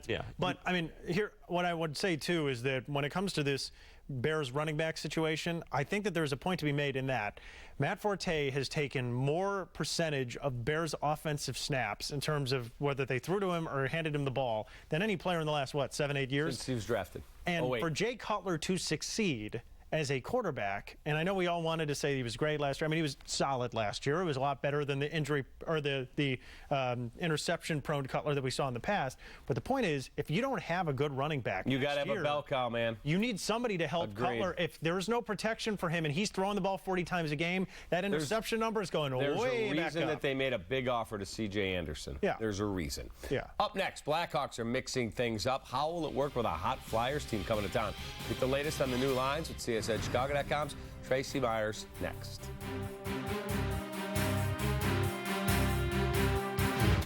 If the Dodge brothers walked into a dealership today, they'd be pretty impressed with what's become of their Maverick car company, with all the power, performance, and ingenuity. But knowing them, they'd insist on serving the donuts. Give me fuel, give me fire, give me thousands. Get yours before their history. Get $3,500 combined cash allowance plus $500 bonus cash or 0% APR for 60 months on the 2016 Grand Caravan. I've been blind since birth. I go through periods where it's hard to sleep at night and stay awake during the day. Learn about Non-24 by calling 844-844-2424 or visit my24info.com. You could win sweet tickets to a game and Jeremy Roenick autographed jerseys for you and 3 friends. Register for your Power Play number at csnchicago.com/Coors Light Power Play and watch for the winning number announcement during the 3rd period of Friday's game versus Winnipeg. So everyone's favorite part of the brownie is the crispy edge, right? Now there's no more fighting for the corner piece because Brownie Brittle gives you the thin, light, crispy edge of a gourmet brownie in an easy snackable treat. And unlike a rich, full-calorie brownie, Brownie Brittle has only 120 calories per serving to satisfy your chocolatey craving. Look for Brownie Brittle in 5 delicious flavors at a club or grocery store near you. Brownie Brittle, we've got the edge on brownies. You take pride in your work. You know if you don't do it right the first time, you won't have time to do it over. That's why you select Bosch Power Tools from Menards. Choose from the 7 1/4-inch circular saw or an orbital jigsaw. Only $99 each. Plus, all Bosch Power Tool accessories are on sale. A Bosch 10-inch 80-tooth blade makes super smooth cuts. Only $29. Save big money at Menards. Hold on tight, Vanderpump. Life in the class lane. Look at this. Is better in Beverly Hills. There's a puggy with a tutu. But now the rumors. Kim was arrested. Could shatter. Just want to be healthy and live my life. Everything. You're going to go down in flames with me. The Real Housewives of Beverly Hills, all new every Tuesday night at 9. Only by Bravo. Brought to you by Wisconsin Dells, the water park capital of the world. Your family's spring break getaway awaits. Visit wisdells.com.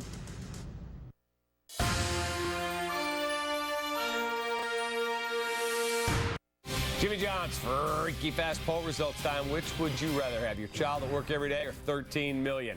85% of you say they'd take the money. Thank you for voting. Who are the 15%? Who are the 15%? I thought you were going to lead on us. Yeah. Order Jimmy John's sandwich delivery today. Go to jimmyjohns.com. 85% of the world works for a living. The other 15 come out here. All right, let's go to Tracy Myers. She is at the United Center in advance of the Blackhawks and the Philadelphia Flyers. Tracy, it was drop all the names in a blender and hit go. And we've got all different lines tonight. What is your take on what Q has done?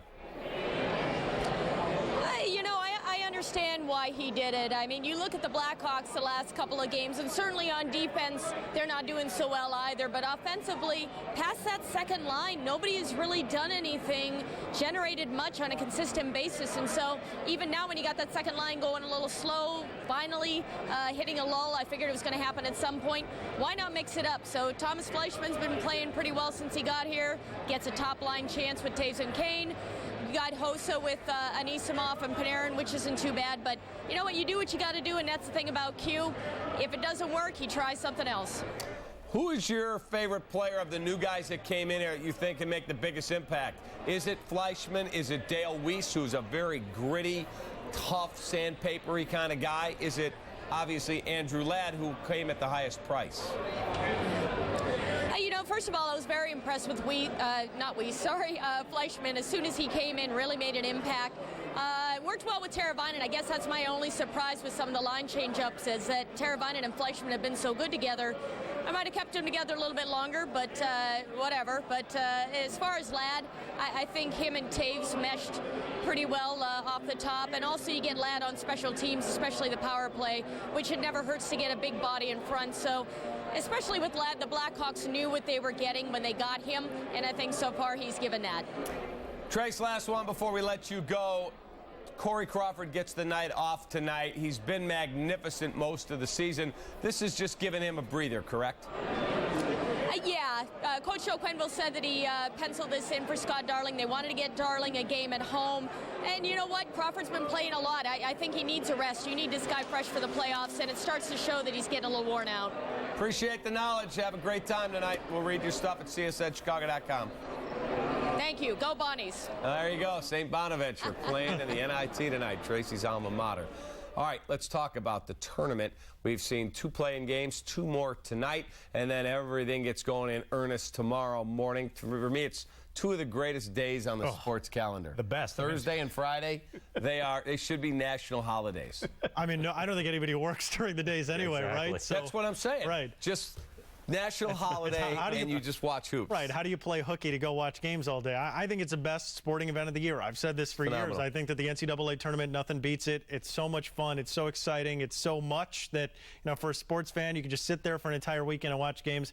I think it's going to be a great tournament, too, guys, because there aren't any dominant teams this year. And while Kansas and Michigan State, I think, are the 2 best teams, either one of them, I think, could be had. And so I think that because there's been 6 different number 1 teams this year. Only 10 of the 31 conference tournaments had the number 1 seed come out of them. So there's just so much parity in the game right now, and I think it's going to make for an extremely compelling tournament. Well, that's the fun part of it, too. It is wide open. I agree, Jordan, and that's when you get a lot of upsets, and that's what people love. A lot of people haven't seen most of these teams play, these lower seeds. When they pull an upset, that's what it's all about. But I agree. I think Michigan State's very good. I think Kansas is the favorite. Surprised Michigan State got the 2 seed, but it doesn't really matter because he would have just flipped them in Virginia. They got a break by being the number 2 seed to me. I mean, Kansas is the number 1 overall seed in the tournament. I thought they got the toughest draw out of any of the number 1s in the tournament, and I think they may have helped out Michigan State in that respect. You know, I agree with you guys. It's wide open. I'm still a little disappointed that there's not more of a representation of the true mid-major programs. I mean, some of the ones that are in there right now are not really, in my estimation, mid-majors. They're funded a whole lot better than some of the local conferences that we have here in Illinois and around. But there's got to be a way to figure out how to help these teams get in. All right, so I did my bracket, and I changed this and changed that, but I always overanalyze. I'll read 68 articles and then go back and change 19 picks. I filled out my bracket, and that's it. And so my bracket, I tweeted it out. If you haven't seen it, you check it at the Capman. I did pick North Carolina to win the title. Interesting. I mean, I think that Carolina, the reason why I didn't pick them to win is I think that they have the toughest region. I mean, when you think about the Sweet 16 matchup, you know, you're going to have, what, Indiana or Kentucky right there, right? So, I mean, that's going to be a really tough game for them to win, and I think that's why I did not pick Carolina. I'm going with Michigan State to win it. I've heard that you might know Tom Izzo, right? I mean, a little bit. You guys know each other a little bit. So, but I just think he has the deepest team. You know, having seen them up close this year, I think that they have the best team, and I think Denzel Valentine is the best player in the country. So, you know, I know that that's not necessarily the most original thought, but I'm going with MSU. All right, I almost took Kansas out and had them beaten by Miami, Florida, but I've got North Carolina beating KU in the final. That's a wrap for Sports Talk Live, presented by the Chevy Chevy Silverado. Sportsnet Central next with Pat Boyle and Chuck Garfien. Have a great evening. See you tomorrow. What truck company do you think offers best-in-class V8 fuel economy, best-in-class V8 horsepower, and best-in-class V8 towing? Chevy. I'm going with Ram. Definitely Ford. The new 2016 Chevy Silverado offers best-in-class V8 fuel economy, horsepower, and towing. They're all Chevy. It's Truck Month. Get a total value of $7,500 on this Silverado All-Star with a 5.3-liter V8. Plus, find your tag and get $1,000 cash allowance on select Silverado models in stock. Find new roads at your local Chevy dealer. 1 million here, 1 million there. That's how it's done when you choose Hollywood. Win up to $2 million cash this March at Chicagoland's hottest destinations. Every Wednesday is your shot at $1 million at Hollywood Casino Aurora. And then every Saturday, there's another $1 million up for grabs at Hollywood Casino Joliet. Play at both locations, and that $2 million could be yours. There's no place like Hollywood.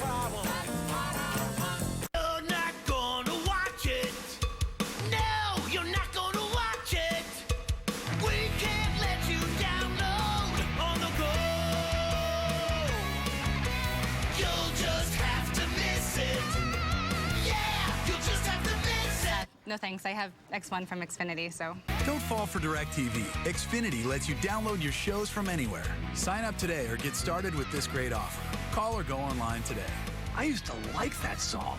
You could win sweet tickets to a game and Jeremy Roenick autographed jerseys for you and 3 friends. Register for your Power Play number at csnchicago.com/Coors Light Power Play. And watch for the winning number announcement during the 3rd period of Friday's game versus Winnipeg. So, you are all set with your mortgage. Congratulations. You have been so helpful, Brian. You've answered all our questions. Thanks. That's very important. What was it like for your siblings growing up with a mortgage prodigy? Did you have to wake up early to train at mortgages? No. At BMO Harris, we all focus on making everything go smoothly. Actually, when I was a kid, I wanted to be a cowboy. A mortgage cowboy? Yeah, kind of. That feeling you get when you discover a bank built for you? That's the BMO effect. BMO Harris Bank. We're here to help. 70 years, one name means more to car buyers. Grosinger City Toyota. 4 floors, over 700 new Toyotas, all indoors, with free valet parking and new Camrys for $148 a month with only $995 down. Grosinger City Toyota in Chicago. I'm Andrew Shaw, and you're watching the home of Blackhawks hockey, Comcast Sportsnet.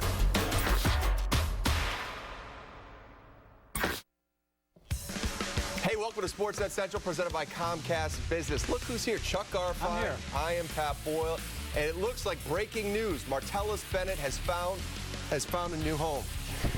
Wait, that's my son. I brought him to work. Oh, Patrick, wow. come on, we're trying to do a show. I'm sorry. Go back to you. 365 days with your son here. I can't really handle it.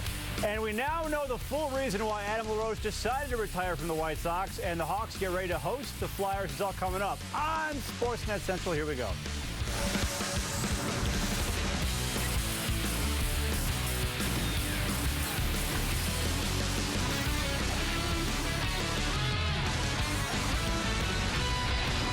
You're connected to Sportsnet Central, presented by Comcast Business. And we begin with this CSN News alert. The Bears have made another move. Adam Schefter reports that they've traded tight end Martellus Bennett to the Patriots for draft pick compensation. Schefter reports that the Bears and Pats are expected to swap mid to late round picks in exchange for Bennett. Marty will now team up with Rob Gronkowski as a double tight end threat for Brady and company. The other big news, Adam LaRoche's decision to retire took an unexpected turn today when we learned it was because Kenny Williams asked that LaRoche scale back the amount of games his 14-year-old son was with the team in the clubhouse and on the road. Drake LaRoche was allowed to be there for every game last season. He wasn't there for every game, but was allowed to be. Williams asked that he reduce it to below 50% of the games, but LaRoche decided to retire instead. Here was Kenny Williams' reaction this afternoon. It's not because the young man was a distraction and not because he wasn't well received and well liked by players, management, and everyone else. This is not a problem today, but in management sometimes you got to make some unpopular decisions. and sometimes they center around, they center around things that you don't necessarily want to do, but in order to maintain consistency, in order to have an answer for the next person that comes along that wants to have his child on the field 100% of the time, and that's kind of where we were. It was 100% of the time, every day, and so yeah, I asked him initially just dial it back. Even 50% is probably too much, but there's a wide range between 0 and 50%. So, I was a little surprised at the stance that he took. Crazy story here. And with more on it, let's bring in Dan Hayes, our White Sox insider from CSNChicago.com. He joins us by phone from Arizona. Okay, Dan, 99.9% of the world cannot bring their son to work every day. So asking Adam to dial it back seems reasonable, but why wasn't that the case for Adam? Well, Adam LaRoche has had Drake LaRoche around him, seems like for a couple of years. I know it was also something he did in Washington. And really, it hasn't been an issue in terms of behavior. I mean, I can say, having been around clubhouses now for 10 seasons, Drake LaRoche is one of the most well-behaved kids I've ever seen. I've heard horror stories from San Diego from before I was a reporter where, there's kids in the clubhouse playing wiffle ball during media sessions, and nothing like that would ever go on here. I mean, this is probably the most well-behaved kid I've been around. And so, really, I don't think this is such an issue as far as, Kenny was saying that it's a behavioral thing here. I think they're trying to set precedent. I also think it has to kind of do with the idea that the White Sox are trying to change that culture in their clubhouse, have a professional tone to it. And I think that this is something they identified just potentially. I think they want to rule out everything and make sure that they're doing everything they can to put their best foot forward every night. I mean, they lost for 3 straight years, and I think they're tired of that, and they want to eliminate any potential distractions. Not saying this is one, but I think that that's something that they're just trying to eliminate any little potential loopholes, everything around, and this is just another thing that fell under that. Rosenthal reports that many players objected to Williams' decision and says there was even a heated exchange in the clubhouse between some players and Williams over this decision. If true, would that surprise you? No, not at all. I mean, I think that Drake LaRoche has a lot of fans in that clubhouse. One of the things, the telltale signs yesterday that kind of knew that that Adam LaRoche was retiring was there were jerseys from Drake LaRoche signed to Chris Sale to John Danks saying, "Thank you guys for all your help the last couple of years and looking out for me." And he's a popular kid. It's funny that he's a 14-year-old, but he acts a lot more mature than that. He knows how to operate in the clubhouse because he's been there for quite a while. And it's the same thing that Adam LaRoche did when he was a kid, when his dad was a bullpen coach for the White Sox. They hang around the clubhouse a lot of stuff. It's not it's a sensitive topic, I think, with players, but I think it's also something that they understand where management is coming from. It's a stance that they're taking, and they have to kind of deal with it. All right, Dan Hayes from CSNChicago.com. Thanks for your time. We appreciate it. You can read his story on Adam on CSNChicago.com. Right, many athletes took to Twitter in support of LaRoche. His former teammate with the Nationals, Bryce Harper, tweeted, "Good for you, Roche. Nothing like father and son in the clubhouse.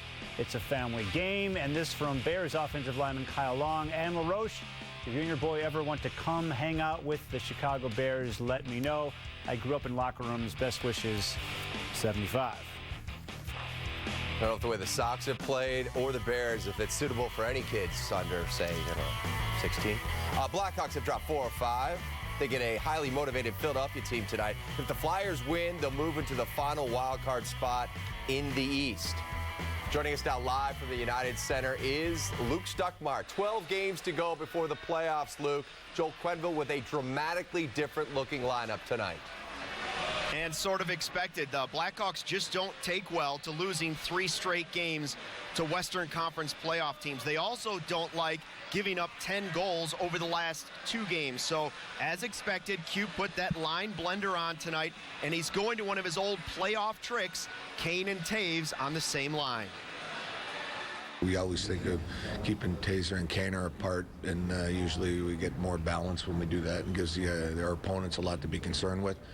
And when you put them together in the course of different games in the series, we feel that that line can be very dangerous. But we're still looking for balance on our other lines, and I think that's what we're looking for tonight, and we'll see going forward. It'll be Thomas Fleischman on that top line with Taves and Kane tonight against the Flyers. Meanwhile, Marian Hossa slides to the second line, replacing Kane, and Andrew Ladd goes down to the third line. For Hossa, it's really rare that he's not skating with Jonathan Taves, so tonight will be interesting to see how this all works out. Obviously, you're right. Mostly it was Johnny, but here and there was somebody else, and obviously haven't played with two Russian guys, and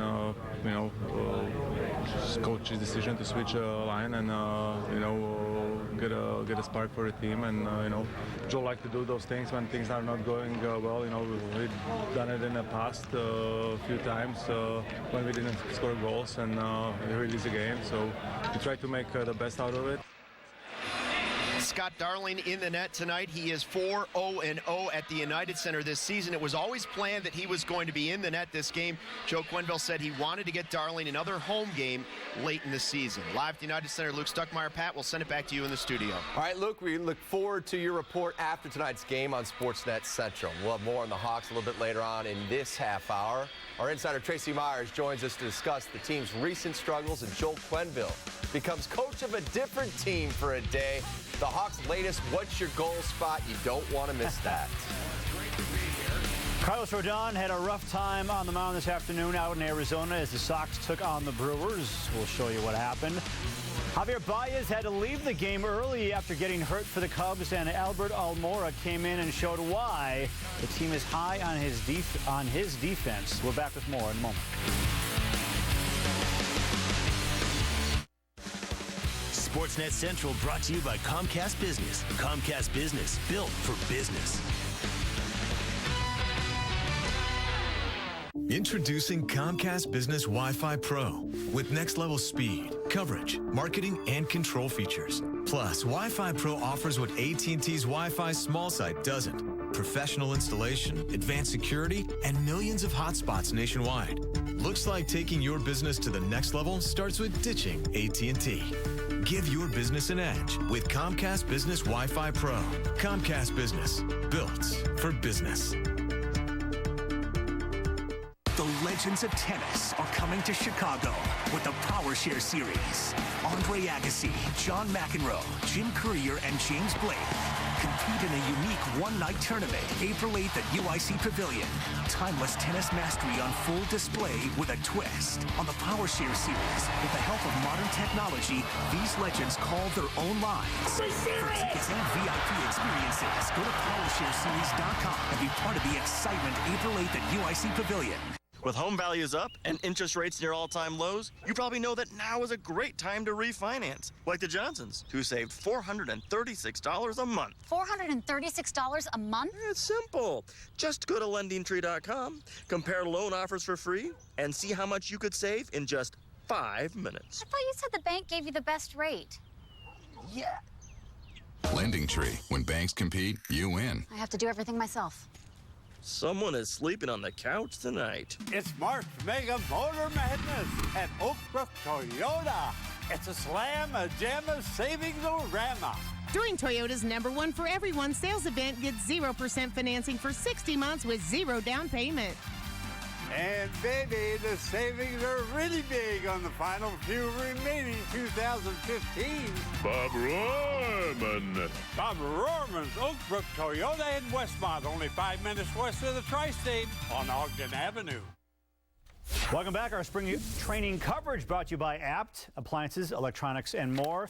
Carlos Rodon on the mound for the Southsiders. They took on the Brewers, 1-0 Milwaukee. You want to see the young Tim Anderson?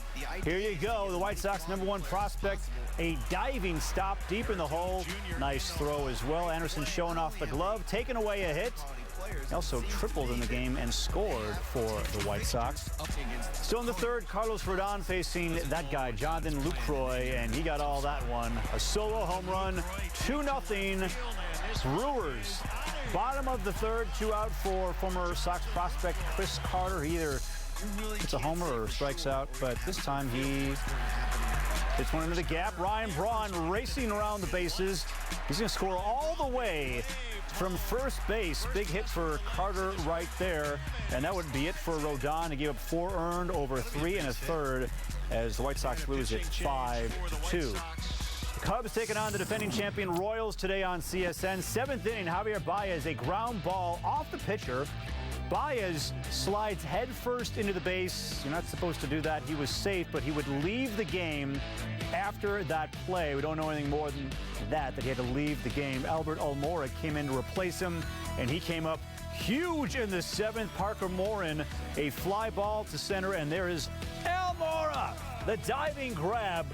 Great play by the Cubs center fielder, but not a good day for the Cubs bullpen. 2 runners on. Pedro Strop comes in, and Raymond Fuentes goes out. A 3-run homer to right. Strop retired the next batters to get out of the inning. But then the 8th, Hector Rondon pitching, and he gives up a 2-run bomb to Dusty Coleman. Rondon gave up 5 runs on 7 hits in 1 inning. Look at that score, 10-0. Royals win it. Back to hockey, and the Blackhawks have been a sub-500 team for almost 2 months. Thankfully, a 12-game winning streak to start 2016 has them in a comfortable spot in the standings. Comfy, but not perfect. Hawks are just 3 points out of first, but they are only 5 points away from a wild card spot. Coach Q and the boys know things need to change before the Stanley Cup playoffs begin. We've been ordinary for a stretch here, and I think that you lose 3 games, 3 key opponents that we're all fighting for the same space, and you lose a lot of ground. And I think that's what we put ourselves in a big hole here. We were in a great spot a little while ago. Now we're in now we're chasing it. It's good to happen, still in the regular season than in the playoffs, and sometimes it's good wake-up call like that, and try to bounce back and bring the best. It's time for Built for Business, presented by Comcast Business. Back on January 19th, the Hawks had just won their 12th consecutive game. They had a 5-point lead over Dallas in the Central. But here we are, March 16th. The Stars and Blues are tied atop the West, with the Hawks 3 points back and the Predators sneaking up. Comcast Business, built for business. Joining us live from the United Center, CSNChicago.com, Blackhawks insider Tracy Myers. Tracy, what was the tone at practice yesterday and at this morning's skate from the Hawks players about the slump that they're in? Well, pretty much what you would figure. Obviously, they were very frustrated with the way things have been going lately, especially coming off that 12-game winning streak. They put themselves in such a great position. But most of these guys, at least half this team, has been here before, so they realize, listen, guys, we go through a slump every now and then. It's going to happen. We've got plenty of time to get the ship righted before the playoffs begin, so that's where they are right now. One area they need to shore up is the Hawks penalty kill. It's not up to its usual standards. Do you think it's been more a personnel situation in recent weeks, or is it execution? It could be a little bit of both. You were missing Marian Hossa for a couple weeks, and that's kind of when they went in the end of the doldrums there. You've been missing Marcus Kruger since December on that, so that never helps either because Marcus Kruger's become such a great penalty killer for this team. So at the same time, you have guys out there who know what they're doing here, and the Blackhawks need to shore this up. They can't wait for Marcus Kruger to get back. They have to fix it now. And we'll see Marcus hopefully next week on the road trip. We talk a lot about the line changes, but the defensive pairings have also been shuffled a lot too. Tracy, who do you think will end up playing with Brent Seabrook when the Stanley Cup playoffs begin? I'm trying to think of who he's played with the most lately. I guess that's Gustafsson, so that would be my bet right now. And, of course, Quenneville, as much as he has the in case of emergency break glass forward set up with Patrick Kane and Jonathan Taves. Yeah, I guess he still has it with Keith and Seabrook if he needs to come to that. But obviously, between Keith, Seabrook, Jarmelson, you like to split those guys up, kind of balance things out. So my guess at this time would be Gustafsson, unless perhaps Ehrhoff becomes more of an everyday player. It could also be him.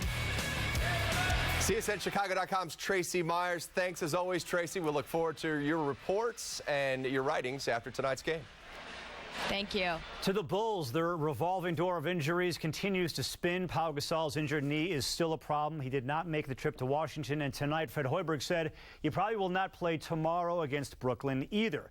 But there is some good news. Derrick Rose is back tonight after missing 2 games with a groin strain. He missed 12 games overall with various injuries before this. But they've been minor setbacks for Rose, not major ones, which, when you consider the last few seasons, is progress.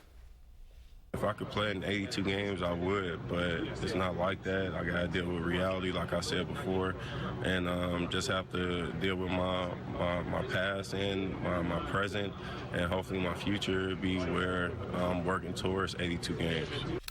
Rose back in the lineup tonight. Same with Mike Dunleavy against the Wizards.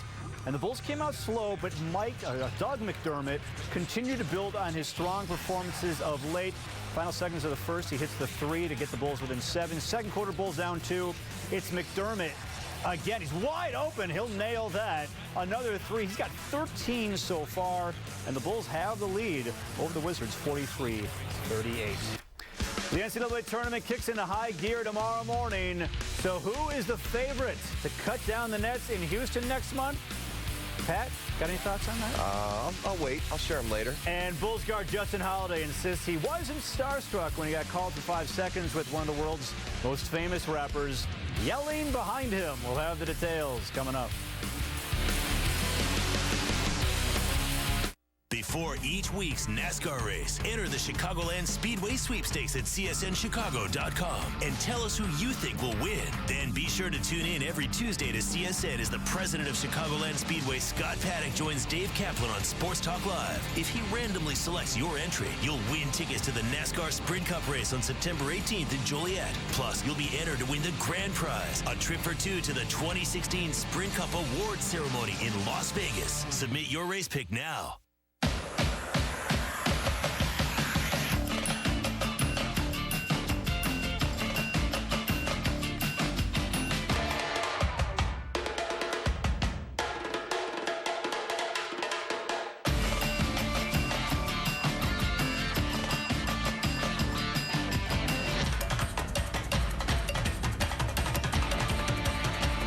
Dare to see Blue Man Group tonight at Briar Street Theater. Tickets at blueman.com. My contest grows each day with champions ranging from the incredible to the amazing to the... He did it! No! Right. Listen, I'm in the middle of a commercial. I'll call you back. Beep boop. Oh, I hate this guy. Oh, that's nice. Collect Marvel heroes, form alliances, face off in the ultimate contest of champions. Who's on your team? Chimichangas! Download for free. You could win sweet tickets to a game and Jeremy Roenick autographed jerseys for you and 3 friends. Register for your Power Play number at csnchicago.com/Coors Light Power Play. And watch for the winning number announcement during the 3rd period of Friday's game versus Winnipeg.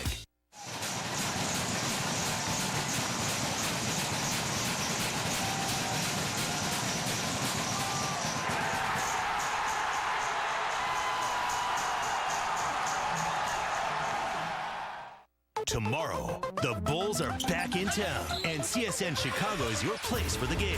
Watch them take aim at the net right here starting at 6:30 and streaming live at csnchicago.com or on the NBC Sports Live Extra app, brought to you by Xfinity. Starting Friday at noon, the Illinois Boys High School Class 3A and 4A Basketball Elite battle for an IHSA state title on CSN and CSN Plus. For game schedules, visit csnchicago.com/Illinois High School. You may have heard about this whole tournament bracket thing. Chuck and I were just rapping about it on Facebook. Yeah. Besides going up against the folks in accounting at work, why don't you challenge David Kaplan for a chance to win fabulous prizes? You could take home one of 50 CSN prize packs, including a gift card to Papa John's, or hit the ultimate jackpot and walk off with $1 million. Visit csnchicago.com/bracket challenge. Take the challenge today. Here's the Tribune's college sports insider, Teddy Greenstein, with his pick. Easy decision for me this year. Michigan State. I was hoping the Sparty was going to lose by like 20 at some point in the Big Ten tournament, so it wouldn't be so obvious. But I feel even better now that they're a 2 seed. That's more fun than picking a 1. And in the other ones, you know, I ended up somehow with 3 Big 12 teams. So we're talking about West Virginia, Oklahoma, and Kansas. That wasn't by design. It's not like I'm some Big 12 guy, but that's just how it shook down. So that's my Final Four, and I'm sticking to it. All right, Teddy, tonight at 10:30, it's the final part of Chris Bowden's series, The Sad State of College Hoops in Illinois. This is the third straight year our state does not have a single team in the NCAA tournament. So what can be done to fix the problem? We'll examine the issue tonight at 10:30. Back to the NBA. Justin Holiday says he did not hear rapper Drake trying to distract him late in the fourth of the Bulls' win over the Raptors.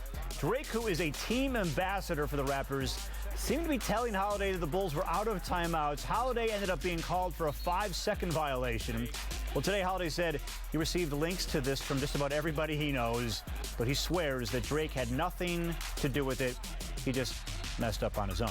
Drake was bothering Rihanna last night at her concert. Oh, really? Yeah. Was there a 5-second violation? Drake LaRoche would not have distracted him a Holiday, though. We know Coach Q will be shuffling his lines tonight against the Flyers, but it's nothing like what he did for a few veteran Blackhawks fans. You don't want to miss this. For over 90 years, one name means more to car buyers. Grosinger Chevy. Save more on over 600 Chevys in stock. Get a new Chevy Cruze for only $13,800. That's under $14 grand for a new Cruze. Grosinger Chevy in Palatine.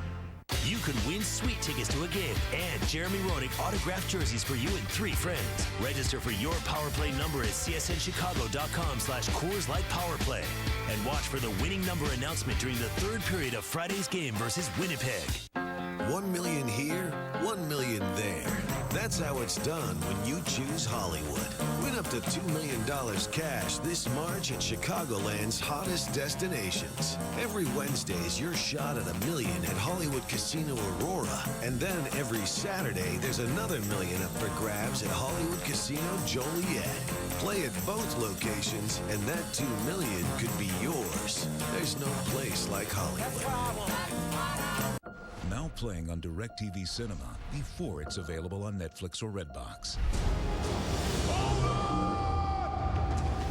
Promise me, come back. Promise. I believe you have seen things no one else has seen. We will surely perish out there. We might also survive. In the heart of the sea. Movies start at Channel 125.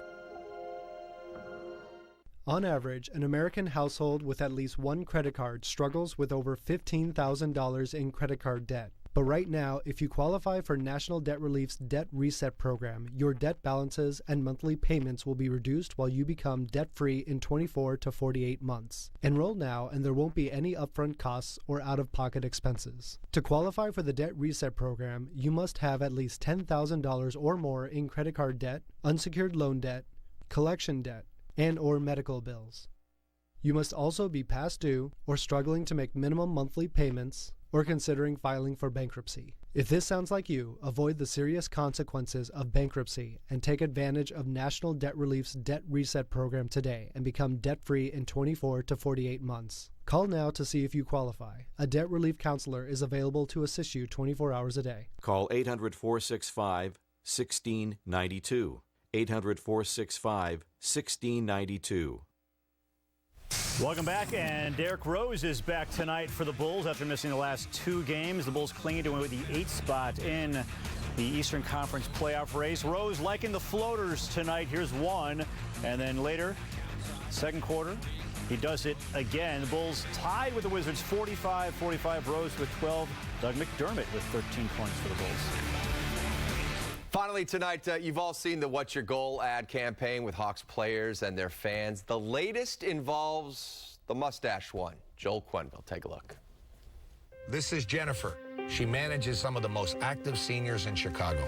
Jennifer's goal is to have them all experience a Hawks game at the United Center. Since they're so active, I'm going to bring the game to them. They have no idea what we're bringing. Hi, Jennifer. Well, I understand you got some real active seniors here. Yeah, we totally do. Coach Joel Quenneville from the Blackhawks. Anybody up for a little hockey today?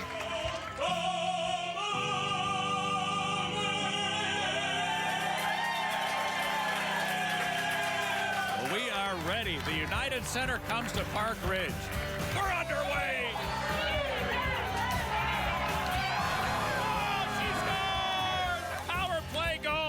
Next goal wins. There we go.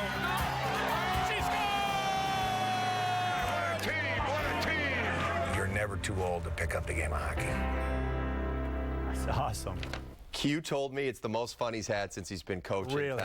You can see the full version on a brand new edition of Blackhawks All Access tomorrow night at 11. Thanks for watching Sportsnet Central, presented by Comcast Business. Don't forget, for sports information 24/7, visit us at csnchicago.com.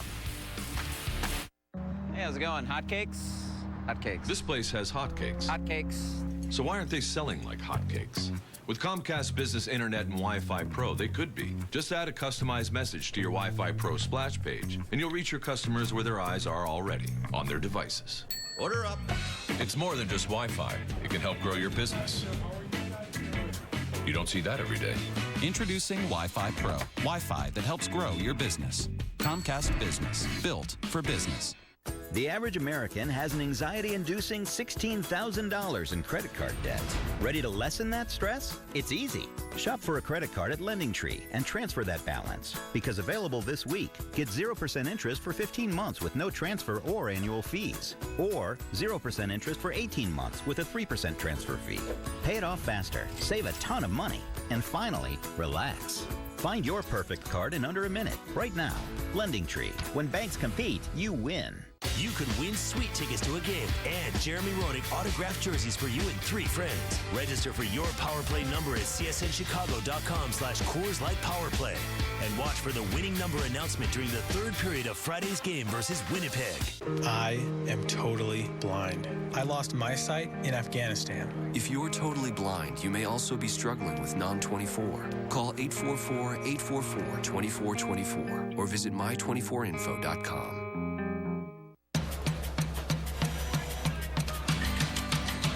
This year, our Freaky Fast in-store service will save customers over 8 million hours.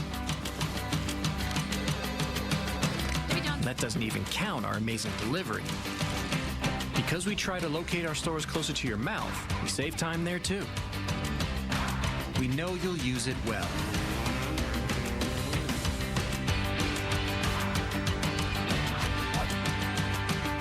Quiet on the sip. Pick 73. What? It's a... Saving big is no laughing matter. At the Bob Roman Auto Group, over 7,000 new and used cars online at bobrorman.com. There's only one Bob Roman.